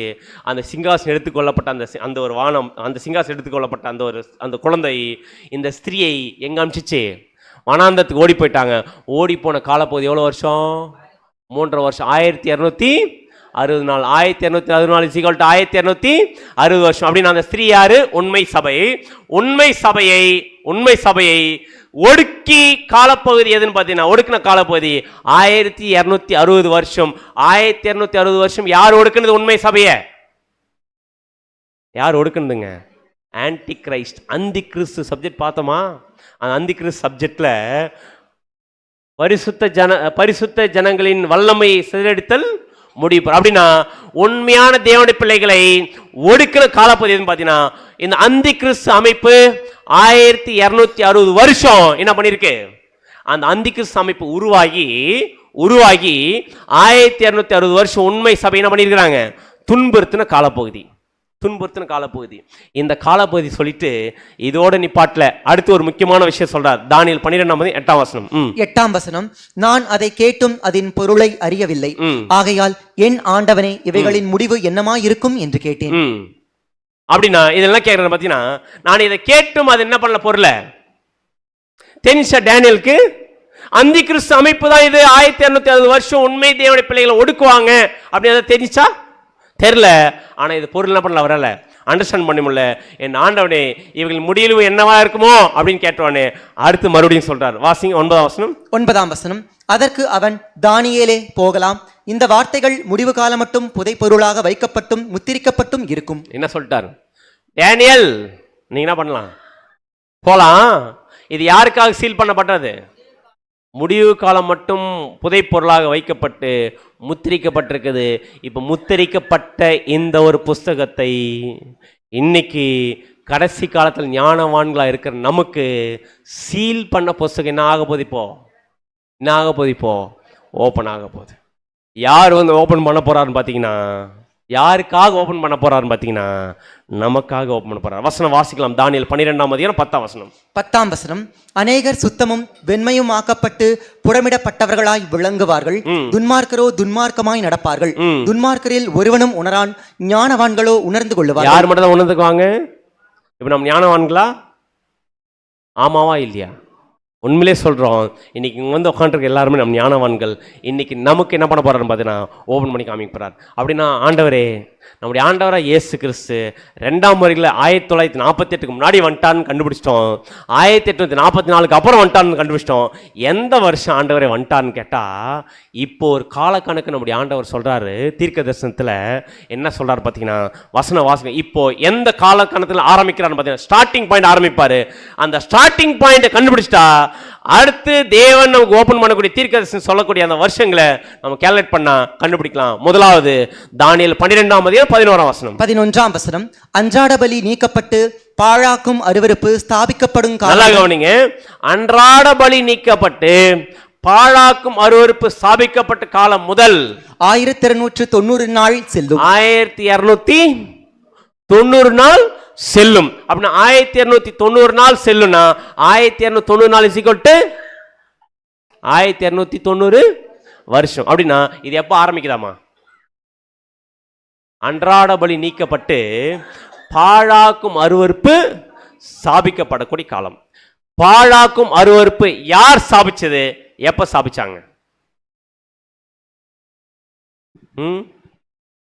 அந்தி கிறிஸ்து பாடத்தில் கேட்டு தெரிஞ்சிருக்கும்.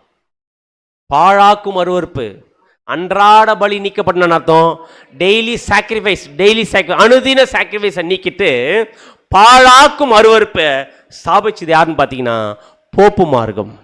எப்போ இதை ஸ்தாபிக்க ஆரம்பிச்சான்னு பார்த்தீங்கன்னா கிபி 530 வருஷம் 39 வருஷம் ஜஸ்டினியன் அப்படின்னு கூடிய ராஜா வந்து போப்புக்கு என்ன அதிகாரம் கொடுத்துறாருன்னு பார்த்தீங்கன்னா தலைமை மத ஆளுநர் அப்படின்னு ஒரு அதிகாரத்தை யாரு கொடுத்துறாருன்னு பார்த்தீங்கன்னா போப்பு கொடுத்தார். எந்த வருஷம்?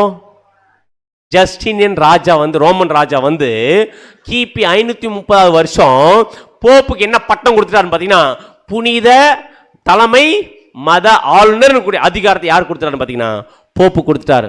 இப்போதான் ஆரம்பிக்குது எதெல்லாம் உண்மையான சத்தியமோ அதை எல்லாத்தையும் எடுத்துட்டு பாழாக்கும் அருவருப்பை எங்க கொண்டு வச்சிட்டான்னு பார்த்தீங்கன்னா உண்மையான தேவனுடைய பிள்ளைகள் மத்தியில் பாழாக்கும் அருவருப்பை கொண்டு வந்து வச்சுட்டாங்க. 539 வருஷம். இந்த வருஷத்திலிருந்து எவ்வளோ வருஷம் செல்லும்? ஏன்னா ஆன்டி கிரைஸ்ட் வந்து நம்ம பார்த்தீங்கன்னா அருவருப்பான விஷயத்தை பண்ணுது. இந்த பாழாக்கும் அருவருப்பை தூக்கி வீசத்துக்கு யார் வரணும்? உண்மையான கிறிஸ்து வரணும். கரெக்டா? அந்தி கிறிஸ்து ஏற்படுத்தின அருவருப்பான விஷயத்தை தூக்கி வீசத்துக்கு யார் வரணும்? உண்மையான கிறிஸ்து வரணும். ஆனா இங்க சொல்லிட்டாரு, என்ன சொல்லிட்டாரு பாத்தீங்கன்னா அன்றாட பலி நீக்கப்பட்டு பாழாக்கும் அருவருப்பு ஸ்தாபிக்கப்பட்ட காலம் முதல் இங்க ஆரம்பிச்சு எவ்வளவு காலம் செல்லும்? 1290 நாள் செல்லும். அப்படின்னா கிபி 539 வருஷத்திலிருந்து 1290 வருஷம் போட்டா எந்த வருஷம் வரும்? கிபி 531 பிளஸ் 1290 வருஷம் போட்டா எந்த வருஷம் வரும்? போட்டு சொல்லுங்க.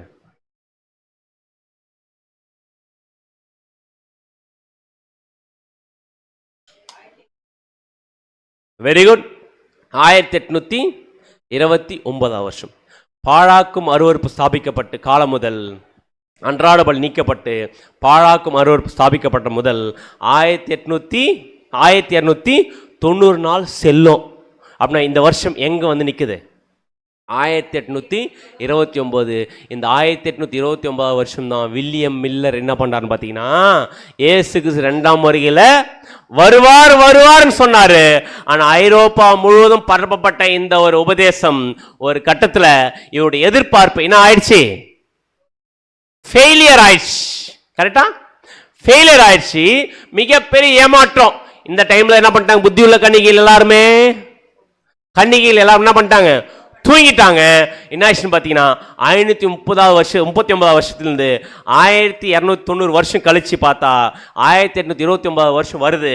அந்த டைம்ல எல்லாரும் எதிர்பார்த்தாங்க இயேசு வந்துருவாருன்னு. என்ன ஆயிடுச்சுன்னு பார்த்தீங்கன்னா மிகப்பெரிய ஏமாற்றம். அதான் செல்லும். ஆனா சொல்லிட்டாரு இப்போ வரமாட்டார் கிரைஸ்ட். ஆனா அந்த எதிர்பார்ப்பு ஃபெயிலியர் ஆயிடுச்சு. ஆனா அடுத்தது நம்முடைய ஆண்டவராக இயேசுக்கு தீர்க்கதரிசனம் சொல்றார். பார்த்தீங்கன்னா வசனம் வாசிக்கலாம். தானியேல் 12ஆம் அதிகாரம் 12ஆம் வசனம். 12ஆம் வசனம்.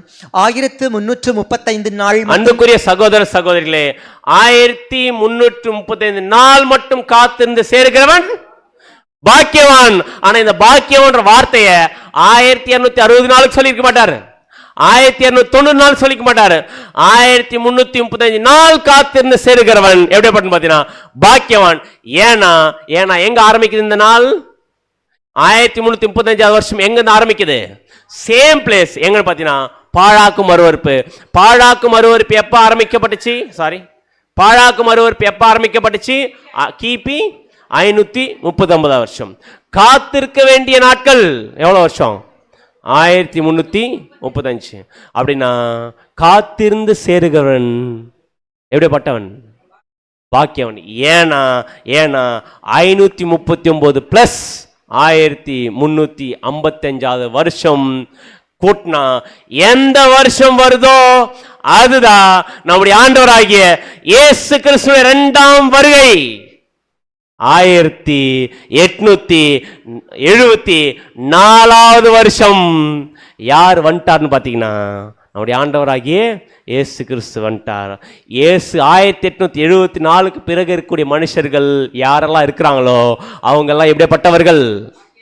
பாக்கியவான்கள். அதான் சொன்னார். ஃபர்ஸ்ட் பாழாக்கும் மறுப்பு ஸ்தாபிக்கப்பட்டிருந்தது. 1260 நாள் செல்லும், 1290 நாள் செல்லும், ஏமாற்றம் வரும். பட் 1335 நாள் காத்திருந்து சேருகிறவன் எப்படிப்பட்ட பார்த்தீங்கன்னா பாக்கியவான். ஏன்னா அப்ப யார் வந்துட்டு பார்? யார் வந்துட்டு பாரு? நம்முடைய ஆண்டவராக இயேசு வந்துட்டு பார். நம்முடைய ஆண்டவராக இயேசு எந்த வருஷம் வந்துட்டார் அப்படின்னு பார்த்தீங்கன்னா 1800 கேட்கல 24 1874 வருஷம் யார் வந்துட்டது? நம்முடைய ஆண்டவராக இயேசு கிறிஸ்து வந்துட்டார். அன்புக்குரிய சகோதர சகோதரே, இன்னைக்கு இந்த சத்தியத்தை கேட்டுக்கொண்டிருக்கிற காதும் பார்த்து கொண்டிருக்கிற கண்ணும் உண்மையிலே பாக்கியம் உள்ளது, உண்மையிலே பாக்கியம் உள்ளது. ஏன்னா வானத்தை பார்த்துட்டு இருக்கிற இந்த நேரத்தில் வசனத்தை பார்த்து யார் வந்துட்டு அதை கண்டுபிடிச்சுன்னு பார்த்தீங்கன்னா நம்முடைய ஆண்டவராக இயேசு கிறிஸ்து இரண்டாம் வந்திருத்தல். 1874 இயேசு கிறிஸ்து வந்துட்டார். வந்து எவ்வளோ வருஷம் ஆச்சு? இயேசு கிறிஸ்து எப்போ வந்தார் கேட்கல. 1874 வந்துட்டாரு. இப்போ என்ன வருஷம்? வந்து எவ்வளோ வருஷம் ஆகுது? ஆனால் வந்தது தெரிஞ்சிச்சா? வந்தது தெரிஞ்சிச்சா? அதான் ஃபர்ஸ்டே பார்த்தோம். அவர் வருவது யாருக்கும் தெரியாது. இப்போ யாருக்கு மட்டும் தெரிஞ்சிருக்கு? அவருடைய பிள்ளைகளுக்கு மட்டும் தெரிஞ்சிருக்கு. பின்னாடி யாருக்கு தெரிய போகுது? ஒட்டு மொத்த உலக ஜனங்களுக்கு தெரிய போகுது. அப்படின்னா 1874 இயேசு கிறிஸ்து வந்ததுனால தான் 1874 இயேசு கிறிஸ்து 1874 இயேசு கிறிஸ்து வந்துட்டாரு. ஆனால் என்ன ஆச்சரியம் அப்படின்னு பார்த்தீங்கன்னா 1874 வந்த இயேசு கிறிஸ்து 1878 வருஷத்தில் முதல் இஸ்ரேல் ஜனங்கள் தன்னுடைய தேசத்தில் பெட்டாட்டிக்வான்னு கூடிய முதல் ஒரு இடத்த சொந்த காசு கொடுத்து வாங்குறாங்க. 1878 வருஷம் பெட்டாட்டிக்வா நம்பிக்கையின் வாசல எப்போ வாங்குறாங்கன்னு பார்த்தீங்கன்னா 1878. அடுத்தடுத்து நீங்கள் பார்த்தீங்கன்னா இஸ்ரேல் தேச சுதந்திரம் வாங்கிறதுக்கான ஃபாஸ்ட் மூவ்மெண்ட் போயிருக்கோம். 1948 வருஷம் விழுந்து போன தாவீதின் கூடாரத்தை என்ன பண்ணிட்டார் நம்முடைய ஆண்டவராகிய இயேசு கிறிஸ்து எடுத்துக்காரு. ஏன்னா எப்போ வந்துட்டார்? 1874 வந்துட்டார். வந்தது யாருக்குன்னு தெரிஞ்சா? அப்படின்னா இந்த 1874 3 ஸ்டேஜில் எத்தனாவது ஸ்டேஜ்? 3 ஸ்டேஜில் எத்தனாவது ஸ்டேஜ்? 1874 என்ன பண்ணிட்டார் அவர்? வந்துட்டார் இல்லையா? அப்படின்னா இந்த 3 ஸ்டேஜில் எத்தனாவது ஸ்டேஜ்? ஃபர்ஸ்ட் பரோஷி அப்படின்னா வந்து இருத்தல். அப்படின்னா யாருக்குமே தெரியாம என்ன பண்ணிட்டார்? வந்து வேலை செய்ய ஆரம்பிச்சிட்டார். அப்படி 1875 இயேசு கிறிஸ்து வந்துட்டு யாருக்குமே தெரியாததுக்கு முன்னாடி வேலையை ஆரம்பிச்சிட்டார். இன்னி வரைக்கும் நம்ம உட்காந்து எதிர்பார்த்துனுக்குறோம். வானத்தை பார்த்து எப்போ வருவார்னு எதிர்பார்த்துக்கிறோம். ஆனால் அன்புக்குரிய சகோதர சகோதரிகளே, நம்முடைய ஆண்டவராக இயேசு கிறிஸ்து ஆல்ரெடி வந்து யாருக்குமே தெரியாததுக்கு முன்னாடியே அவர் வேலையை ஆரம்பிச்சிட்டார். என்ன வேலை ஆரம்பிச்சிருக்கிறார்? இப்போ நம்ம எந்த ஸ்டேஜில் இருக்கிறோம்? 2026 எந்த ஸ்டேஜில் இருக்கும் பார்த்தீங்கன்னா இந்த ஸ்டேஜில் இருக்கணும். கரெக்டா? இப்போ தான் நமக்கே தெரிஞ்சிருக்குது. ஆனால் இந்த ஸ்டேஜில் வந்து அவர் எப்பயோ வேலையை ஆரம்பிச்சிட்டார். என்ன வேலை ஆரம்பிச்சிருக்கிறார்? வந்து யாருக்குமே தெரியாத ஒரு வேலை ஆரம்பிச்சிருக்காரு. என்ன வேலை ஆரம்பிச்சிருக்காரு அப்படின்னு பார்த்தீங்கன்னா நம்முடைய ஆண்டவராக இயேசு கிறிஸ்து 2ஆம் வருகையில் 1ஆம் வருகையில் வரும்போது என்ன சொல்லிட்டு போனான்னு பார்த்தீங்கன்னா, நான் போயிட்டு திரும்பி வந்து உங்களை என்ன பண்ணிக்கிறேன்? ஏன் கூட சேர்த்துக்கிறேன் அப்படின்னா பெரோஷியா அப்படின்ற ஸ்டேஜில் யாருக்கும் தெரியாமல் வந்து இயேசு என்ன பண்ணுறாங்க பார்த்தீங்கன்னா, மரித்த பரிசுத்தவான்கள் எல்லாருமே இயேசு கிறிஸ்து வந்து முதலாம் வருகையில் வந்து சத்தியத்தை சொல்லிட்டு போனதுக்கு அப்புறமா யார் யாரெல்லாம் சத்தியத்துக்காக எக்ஸ்ட்ரீமா வாழ்க்கை வாழ்ந்து கிறிஸ்துக்காக வாழ்க்கை வாழ்ந்து மரிச்சாங்களோ அவங்க எல்லாருமே 1874 பிற்பாடு என்ன பண்ற பாத்தீங்கன்னா உயிர் தெழுப்பிட்டு இருக்கிறார். அதுக்கு பேர் தான் முதலாம் உயிர் தெழுதல். கிறிஸ்துக்காக மரித்த 6 கால சபையில வாழ்ந்து மரித்த பரிசுத்தவான்களை யார் கூட உயிர் எழுப்பிட்டு இருக்கிறார்? யார் உயிர் எழுப்பி இருக்கிறது? இயேசு கிறிஸ்து எப்போ உயிர் எழுப்ப ஆரம்பிச்சார் பார்த்தீங்கன்னா 1874 வந்து அவர் எல்லாரையும் யாரெல்லாம் மரிச்சிருக்கிறாங்களோ அவருக்காக வாழ்ந்து அவங்க எல்லாரும் என்ன பண்ண ஆரம்பிச்சிட்டார்? உயிர் எழுப்ப ஆரம்பிச்சிட்டார். தெரியுதா நமக்கு? இது தெரியாதுன்னு நடத்திட்டார். வசனம் வாசிக்கலாம் பாருங்க. வெளிப்படுத்தல் 20:6. வெளிப்படுத்தல் 20:6 முதலாம் உயிர்த்தெழுதலுக்கு பங்குள்ளவன் பாக்கியவானும் பரிசுத்தவானுமாய் இருக்கிறான். இவர்கள் மேல் இரண்டாம் மரணத்திற்கு அதிகாரம் இல்லை.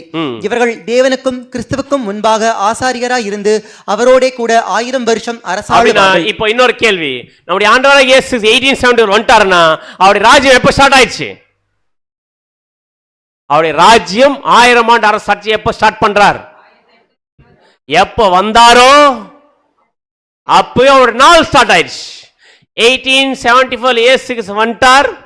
1874 அவர் ராஜ்யம் ஸ்டார்ட் ஆக ஆரம்பிச்சு. அவர் ராஜ்யம் ஸ்டார்ட் ஆக ஆரம்பிச்சுன்னா ஃபர்ஸ்ட் அவர் பண்ண வேலை, அவர் பண்ற வேலை அவருடைய பரிசுத்தவான்கள் ராஜாக்கள் அவர் கூட இருக்க போறாங்க ராஜாக்கள் அவங்களை உயிர் தெழுப்பக்கூடிய வேலையை யார் பண்ண ஆரம்பிச்சிட்டார் பார்த்தீங்கன்னா ஃபர்ஸ்ட் நம்முடைய ஆண்டவராகிய இயேசு கிறிஸ்து செய்ய ஆரம்பிச்சிட்டார்.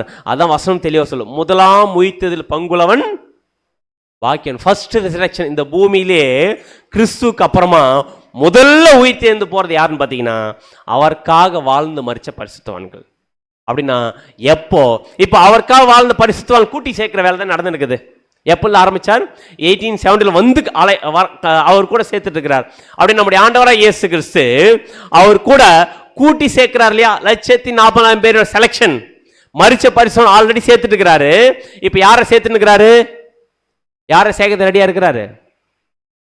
ஆல்ரெடி இப்போ மரிச்ச பரிசுத்தவான் போய் சேர்ந்து இருக்கிறாங்க கிறிஸ்துவோட கூட உயிர் திருப்பிட்டார். இப்போ யாருக்காக வெயிட்டிங்? நமக்காக வெயிட்டிங். நம்ம மரிச்சா இப்போ இமை போகிறதுல யார் கூட போய் சேரலாம்? கிறிஸ்துவோடு கூட போய் சேரலாம். அப்படின்னா கொஞ்சம் யோசிச்சு பாருங்க. நம்முடைய ஆண்டவராக இயேசு கிறிஸ்து 140,000 என்கிற சபையை என்ன பண்ண ஆரம்பிச்சிட்டாரு? கட்ட ஆரம்பிச்சிட்டார். கரெக்டா? கட்ட ஆரம்பிச்சார். இவர் இயேசு கிறிஸ்து அவருடைய சரீரமாகிய ஆலயத்தை கட்ட ஆரம்பிச்சிட்டாரு. அப்படின்றத பழைய ஏற்பாட்டில் ஒரு சம்பவம் இருக்குது. பழைய ஏற்பாட்டில் ஒருத்தர் ஆலயம் கட்டினார். யாருங்க? சாலமோன் ராஜா கட்டினாரா? சாலமோன் ராஜா ஆலயத்தை கட்டினது அது அப்படியே நம்முடைய ஆண்டவராகிய சாலமோனிலும் பெரியவர் நம்முடைய ஆண்டவராகிய இயேசு கிறிஸ்து அவர் கட்டுற ஆலயத்துக்கு அப்படியே நிழல் இருக்கு. அப்படின்னா சாலமோன் எப்போ ஆலயத்தை கட்ட ஆரம்பிச்சாரோ அதே காலப்பகுதியில் நம்முடைய ஆண்டவராக இயேசு கிறிஸ்து என்கிற சாலமோன் என்ன பண்றாரு பார்த்தீங்கன்னா ராஜா ஆலயத்தை சரீரமாகி ஆலயத்தை கட்ட ஆரம்பிக்கிறார். அங்க ராஜா சாலமோன் ராஜா எப்ப ராஜ்ய பாரத்துக்கு வந்து ஆலயத்தை கட்ட ஆரம்பிச்சார்? வசனம் வாசிக்கலாம் பாருங்க. 1 ராஜாக்கள் 6:1 1 ராஜாக்கள் 6:1 இஸ்ரவேல் புத்திரர் எகிப்து தேசத்தில் இருந்து புறப்பட்ட 480 வருஷத்திலும் சாலமோன் இஸ்ரவேலின் மேல் ராஜாவான 4 வருஷம் சீப் மாதமாகிய 2 மாதத்திலும் அவன் கர்த்தரின் ஆலயத்தை கட்டத் தொடங்கினான். எப்போ அவர் ராஜாவாயிட்டு எத்தனாவது வருஷத்துல ஆலயம் கட்டுறார்? மறுபடியும் படிங்க. இஸ்ரவேல் புத்திரர் எகிப்து தேசத்தில் இருந்து புறப்பட்ட 480 வருஷத்திலும் சாலமோன் இஸ்ரவேலின் மேல் ராஜாவான சாலமோன் இஸ்ரேல் மேல் ராஜாவான 4ஆம் வருஷம் சீப் மாதம் 2ஆம் மாதத்துல என்ன பண்ணாரு? ஆலயத்தை கட்ட. இப்ப என்னுடைய கேள்வி, சாலமோன் ராஜா எப்போ ஆலயத்தை கட்ட ஆரம்பிச்சிட்டார்? எந்த வருஷம்?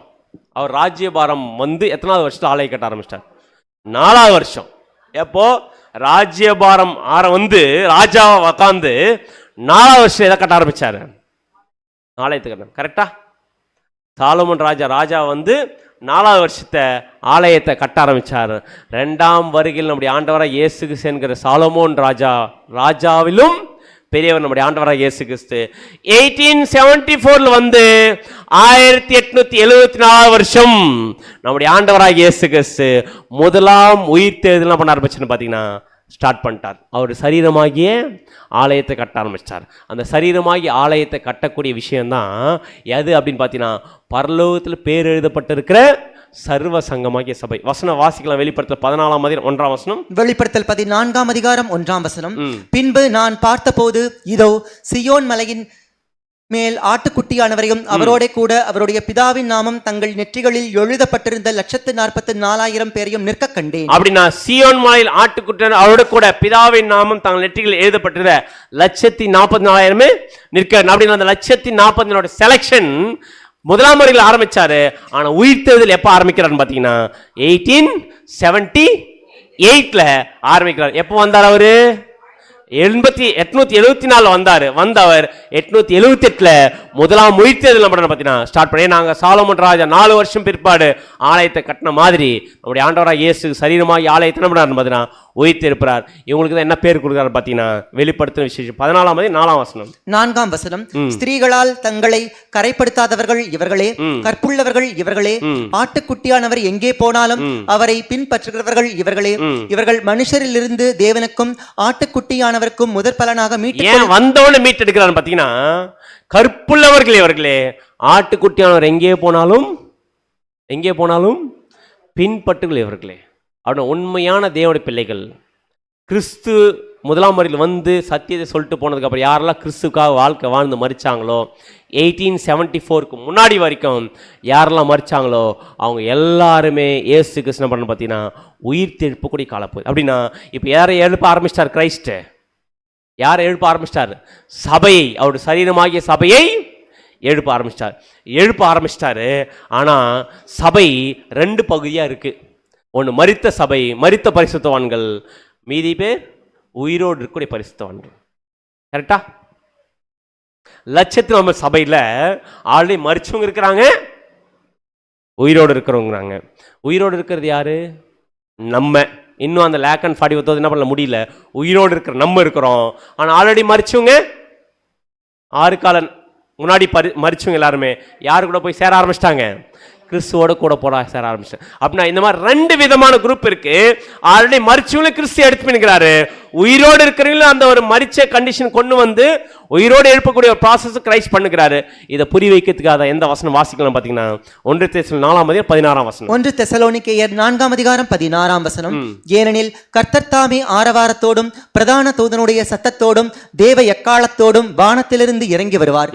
அப்பொழுது கிறிஸ்துவுக்குள் மரித்தவர்கள் முதலாவது எழுந்திருப்பார். அப்படின்னா இங்க நம்ம பார்த்தோம் ஆரவாரம்னா ஊக்கம் அளிக்கக்கூடிய சத்தம். அதில் 1874க்கு அப்புறமா இன்னைக்கு கிடைக்கிற சத்தியம்லாம் யார் கொடுத்துனுக்கிறது? நம்முடைய ஆண்டவராக இயேசு கிறிஸ்து தான். அதான் சொல்ல தேவ எக்காலத்தில் வானத்தில் இறங்கி வருவார்னு வார்த்தை இருக்கு இல்லையா? வருவார்ன்ற வார்த்தை கமிங் இங்கிலீஷ்ல. அந்த கமிங்ன்ற வார்த்தைக்கு என்ன பேருன்னு பார்த்தீங்கன்னா கிரீக்ல பரோஷியா. பரோஷினா வந்திருத்தல். வந்து இருத்தல் அப்படின்னா நம்முடைய ஆண்டவராக இயேசு 1870 வந்துட்டாரு. அதாவது வானத்தில் இறங்கி வருவார் அப்படின்னா ஆல்ரெடி வந்துட்டாரு. வந்து அப்போது கிறிஸ்துவுக்குள் மரித்தவர்கள் முதலாவது எழுந்திருப்பார்கள். அப்படின்னா எப்போ எழுந்திரிச்சுக்கிறாங்க? எல்லாருமே எந்த ஸ்டேஜில் எழுந்திரிச்சுக்கிறாங்க? அதான் மரித்து இருக்கிற பரிசுத்தவான்கள் எப்போ எழுப்புறார் கிரைஸ்ட்? எந்த ஸ்டேஜ்? 3 ஸ்டேஜில் எத்தனாவது ஸ்டேஜ்? First stage. அப்படின்னா என்ன ஸ்டேஜ் அது? பரோஷியா ஸ்டேஜ். பரோஷியா ஸ்டேஜில் மரிச்சிருக்கிற பரிசுத்தவான்கள் எழுப்புறார். அவனை யாரெல்லாம் மரிச்சவங்க அப்படின்னு பார்த்தீங்கன்னா ஸ்டீஃபன், அதே மாதிரி அப்போஸ்தலர் பவுல், 12 அப்போஸ்தலர்கள், ஆதி காலத்தில் கிறிஸ்துவுக்காக ரத்த சாட்சி யாரெல்லாம் மரிச்சாங்களோ எல்லாருமே உயிர் தேட ஆரம்பிச்சிட்டாங்க. சபையில், கிறிஸ்துவோட சபையில் மரித்த பரிசுத்தவான்கள் ஒரு குரூப் போக ஆரம்பிச்சிச்சு. அவங்கள எப்போ எழுப்புறாரு இயேசு கிறிஸ்து? பரோஷியா ஸ்டேஜில் எழுப்பிட்டார். இப்போ மீதி இருக்கிறது யார் தான்? உயிரோடு. இப்போ யார் அவங்க? நம்ம. அப்படின்னா மரிச்ச பரிசுத்தவான்களை அவர் வந்து முதலாம் உயிர்த்ததில் என்ன பண்ணார் பார்த்தீங்கன்னா எழுப்ப ஆரம்பிச்சிட்டார். ஆனால் சபை முடிஞ்சா? இல்லை, இன்னும் உயிரோடு நம்ம இருக்கிறோம். நம்முடைய கதி என்ன அப்படின்னு கேட்டா இப்ப அடுத்த வசனம் சொல்றாரு பாருங்க. 1 தெசலோனிக்கேயர் 4ஆம் அதிகாரம் 17ஆம் வசனம். பின்பு உயிரோடு இருக்கும் நாமும். யாருங்க இப்போ வந்துட்டாரா? யார்கிட்ட வந்துட்டாருங்க? ஃபர்ஸ்ட் கிறிஸ்துவுக்குள் மரித்தவர்கள் என்ன பண்ணுவாருங்க? முதலாவது உயிர்த்து எழுந்திருப்பார்கள். பின்பு உயிரோடு இருக்கிற நாமும். யாருங்க அந்த பின்பு உயிரோடு இருக்கிறது? நம்ம. கர்த்தருக்கு எதிர்கொண்டு போக மேகங்கள் மேல் அவர்களோட கூட ஆகாயத்தில் எடுத்துக்கொள்ளப்பட்டு இவ்விதமாய் எப்பொழுதும் கர்த்தருடனே கூட இருப்போம். இந்த வசனத்தை தான் ஆகாயத்தில் எடுத்துக்கொள்ளப்படும் அப்படியே நம்ம என்ன பண்ணுவோம், ஆகாயத்தில் அப்படியே மேலே எடுத்துக்கொள்ளப்படும். அதை நம்ம என்ன பண்ண போறோம், பார்க்க போறோம். அப்படின்னா பின்பு உயிரோடு இருக்கிற நாமும், அப்படின்னா இது யாரை பத்தி பேசப்பட்ட வசனம், நம்மளை பத்தி பேசப்படணும். அப்படி நம்மளை பத்தி பேசப்படுதுன்னா நம்ம இப்போ உயிரோடு இருக்கணும். இப்போ எந்த ஸ்டேஜுக்கு வந்துச்சு, இப்போ எந்த ஸ்டேஜுக்கு வந்தாச்சு, ஃபர்ஸ்ட் ஸ்டேஜ் முடிஞ்சு. இப்போ எந்த ஸ்டேஜ் வந்துச்சுன்னு பார்த்தீங்கன்னா செகண்ட் ஸ்டேஜ். ஏன்னா செகண்ட் ஸ்டேஜில் யார் இருக்கிறது, நம்ம இருக்கிறோம். அதான் வசனம் சொல்லுது எபிஃபானியா ஸ்டேஜ். எபிஃபானியா ஸ்டேஜ்னு அது யாருக்கு மட்டும் தெரியும், நம்முடைய ஆண்டவராக இயேசு கிறிஸ்து வந்துட்டாருன்றத யாருக்கு மட்டும் தெரியும் பார்த்தீங்கன்னா அவருடைய பிள்ளைகளுக்கு மட்டும் தெரியும். அவருடைய பிள்ளைகளுக்கு ஏன் தெரியும்னு பார்த்தீங்கன்னா ஆல்ரெடி மரித்த பரிசுத்தவான்கள் என்ன வாங்கிட்டாங்க, என்ன வாங்கிட்டாங்க, ஆசீர்வாதத்தை வாங்கிட்டாங்க கிறிஸ்துவோட கூட. இப்போ அதே ஆசீர்வாதத்துக்கு நம்மளும் போறதுக்கான ஒரு வாய்ப்பு இருக்குன்றத நமக்கு சுட்டி காமிக்கிறது ஒரு வாய்ப்பு என்ன பண்ணிருக்கு, ஓப்பன் பண்ணிருக்கு. வசனம் வாசிக்கலாம். 2 தீமோத்தேயு 4:8 2 தீமோத்தேயு 4:8. இது முதல் நீதியின் கிரீடம் எனக்காக வைக்கப்பட்டிருக்கிறது. நீதியுள்ள நியாயாதிபதியாகிய கர்த்தர் அந்நாளிலே அதை எனக்கு தந்தருளுவார். எனக்கு மாத்திரம் அல்ல, அவர் பிரசன்னமாகுதலை விரும்பும் யாவருக்கும் அதை தந்தருளுவார். அப்படிங்க அப்போஸ்தலன் பவுல் சொல்றார். என்ன சொல்றாரு பார்த்தீங்கன்னா இது முதல் நீதியின் கிரீடம் என்ன பண்ணப்பட்டிருக்கு, எனக்காக வைக்கப்பட்டிருக்கு. நீதி உள்ள நியாயாதிபதி கர்த்தர் அந்நாள் என்ன பண்ணுவாரு, எனக்கு தருவார்னார் இல்லையா. எப்போ தந்தார், 1878 குத்துட்டாரா, பரோசிய ஸ்டேஜில் அவர் வாங்கிட்டாரா பரோசிய ஸ்டேஜில். இப்போ அடுத்து சொல்றாரு எனக்கு மாத்திரமல்ல, அவர் பிரசன்னமாக விரும்புகிற யாவருக்கும், யாரு, அப்போ உயிரோடு இருக்கிற யாவருக்கும் அதை தந்தருள்வார். யாருக்கும் கொடுப்பாராமா, ஆல்ரெடி மரித்த பரிசுத்தவான்களுக்கு மட்டும் இல்லை, உயிரோடு இருக்கிற பரிசுத்தவான்களும் பெற்றுக்கொள்ள போறாங்க. எப்போ அப்படின்னு பார்த்தீங்கன்னா அவர் பிரசன்னமாகுதலை விரும்ப. அவருடைய பிரசன்னமாகுதல் வார்த்தை இருக்கு பார்த்தீங்களா, அந்த வார்த்தையினுடைய கிரீக் வருதான்னு பார்த்தீங்கன்னா எபிஃபானியா. எபிஃபானியான்னு பார்த்தீங்கன்னா பிரைட்னஸ். பிரைட்னஸ்னா எத்தனாவது ஸ்டேஜ், எத்தனாவது ஸ்டேஜ், 2வது ஸ்டேஜ். இது யாருக்கு மட்டும் தான் தெரியும், அவருடைய பிள்ளைகள் மட்டும் தான். நமக்கு மட்டும் தெரிஞ்சிருக்கா, நமக்கு மட்டும் தெரியுதா அப்படின்னா ஆக்சுவலாக இப்போ அந்த ஜாமங்கள் கணக்கு போட்டு பார்க்கலாம். ஜாமங்களில் இதில் எது பரோஷியா, எது எபிஃபனியா, எது அப்போகலிப்சிஸ். 2ஆம் ஜாமத்திலாவது 3ஆம் ஜாமத்திலாவது. அப்போனா எந்த டைம், மிட் நைட் 12 தானே அவர் வரனாரு. இது எந்த வருஷம், இந்த மிட் நைட் 12 எந்த வருஷம், இந்த வருஷம் தான் வரனார் இல்லையா, மிட் நைட்ல வரனார் இல்லையா, அது எந்த வருஷம் கேட்குறேன், 1874. அப்படி இது என்ன ஸ்டேஜ், இது என்ன ஸ்டேஜ் அப்படின்னு பார்த்தீங்கன்னா பரோஷியா ஸ்டேஜ். அதுக்கப்புறம் 12 3 எபிஃபானியா ஸ்டேஜ், 3 6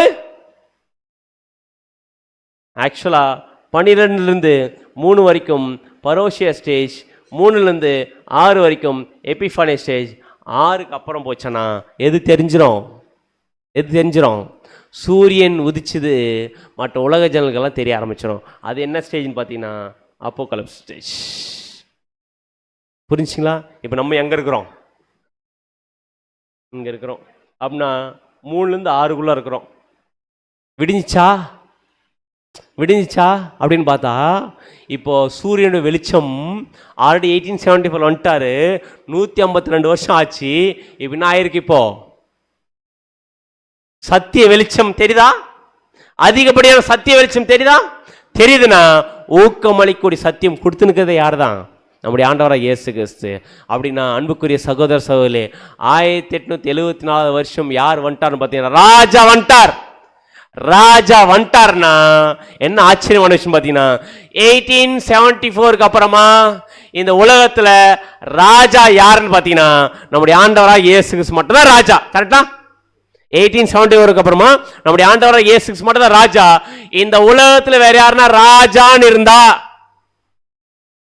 அந்த ராஜாக்களை யார் வெட்டுவாராமா, ஆண்டவராகிய இயேசு. வசனம் வாசிங்கள். 110 சங்கீதம் 5 110 சங்கீதம் 5 உம்முடைய வலது பாரிசத்தில் இருக்கிற ஆண்டவர் தமது கோபத்தின் நாளிலே ராஜாக்களை வெட்டுவார். வலது பாரிசத்தில் ஆண்டவர் யாருங்க, அவரு யாருங்க, நம்முடைய ஆண்டவராகிய இயேசு கிறிஸ்து.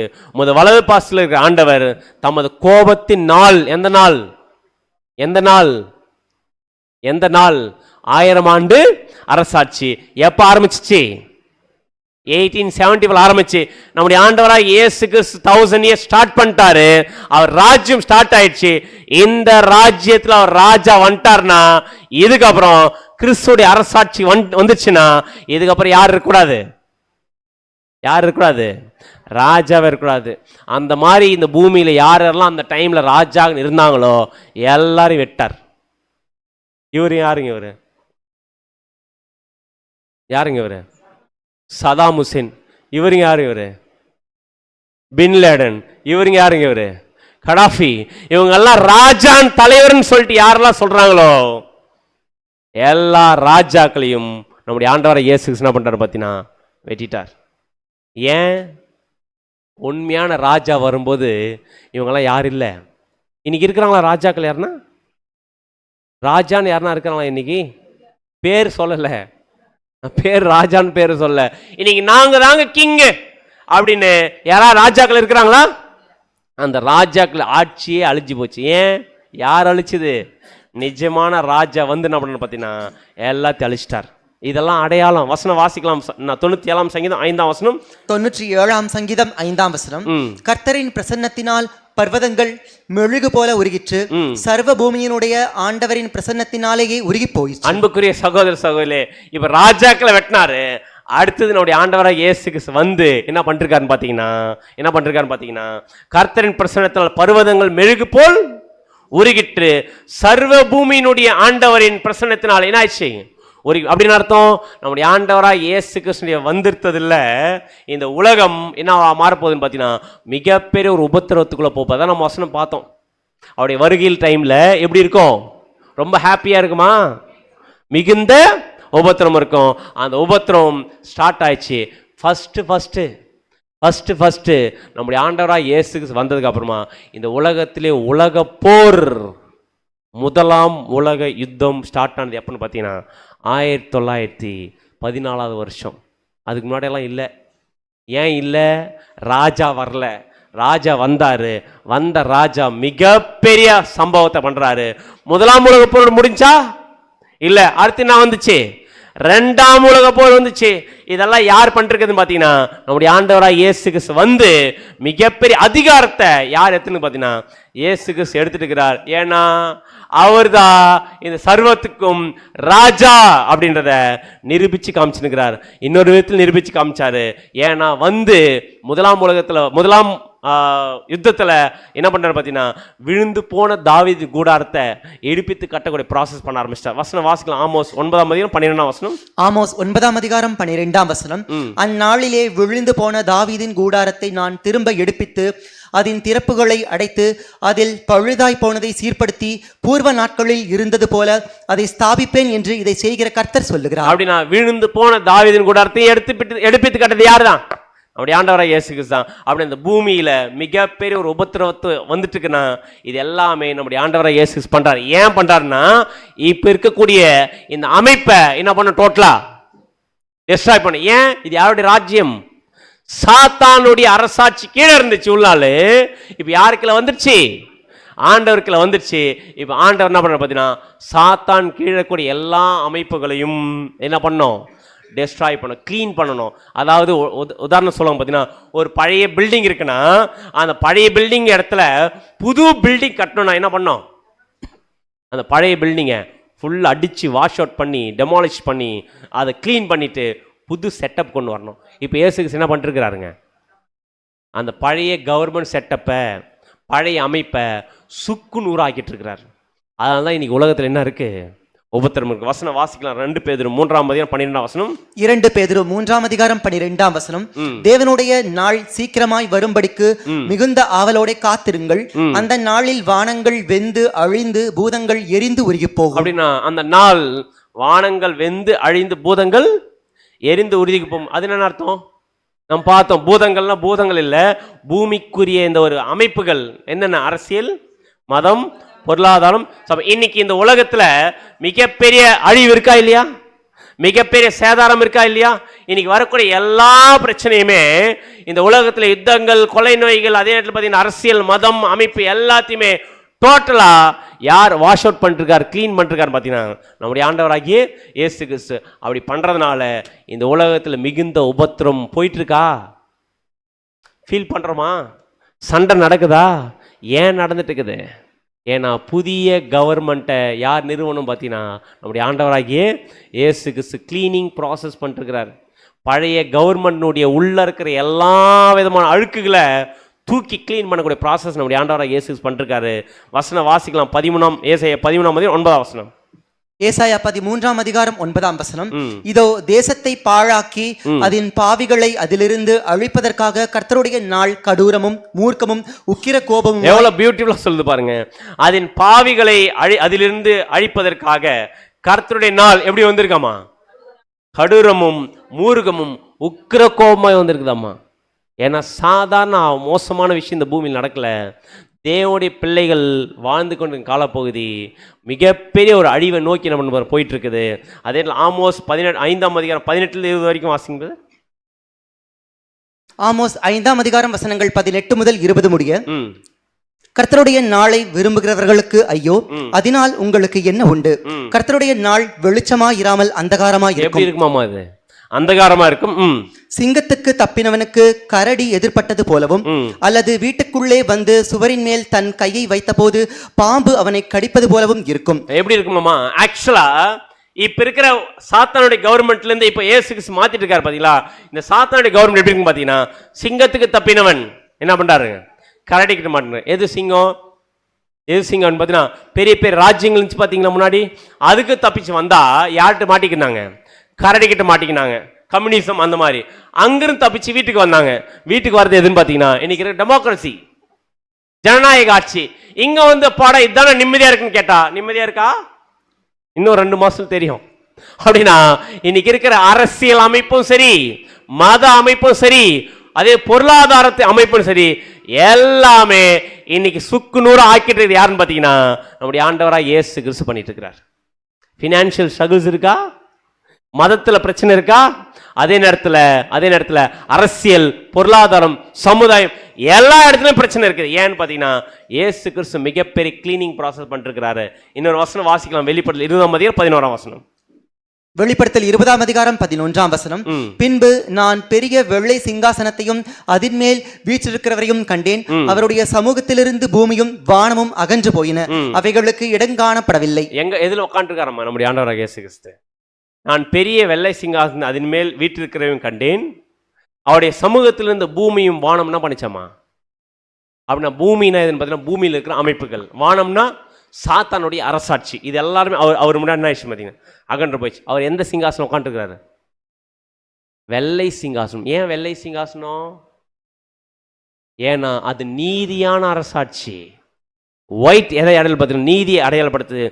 நீதியான அரசாட்சி முன்னாடி சாத்தானுடைய எல்லா அரசாட்சியுமே என்ன பண்ணு பார்த்தீங்கன்னா சுக்குநூறாக நம்முடைய ஆண்டவராக இயேசு கிறிஸ்து உடச்சிட்டுக்கார். இது என்ன கண்டிஷனில் இருக்கிறோம்? நம்ம எபிஃபானியா ஸ்டேஜ். இப்போ யாருக்கு மட்டும் தெரியுற மாதிரி இருக்குது?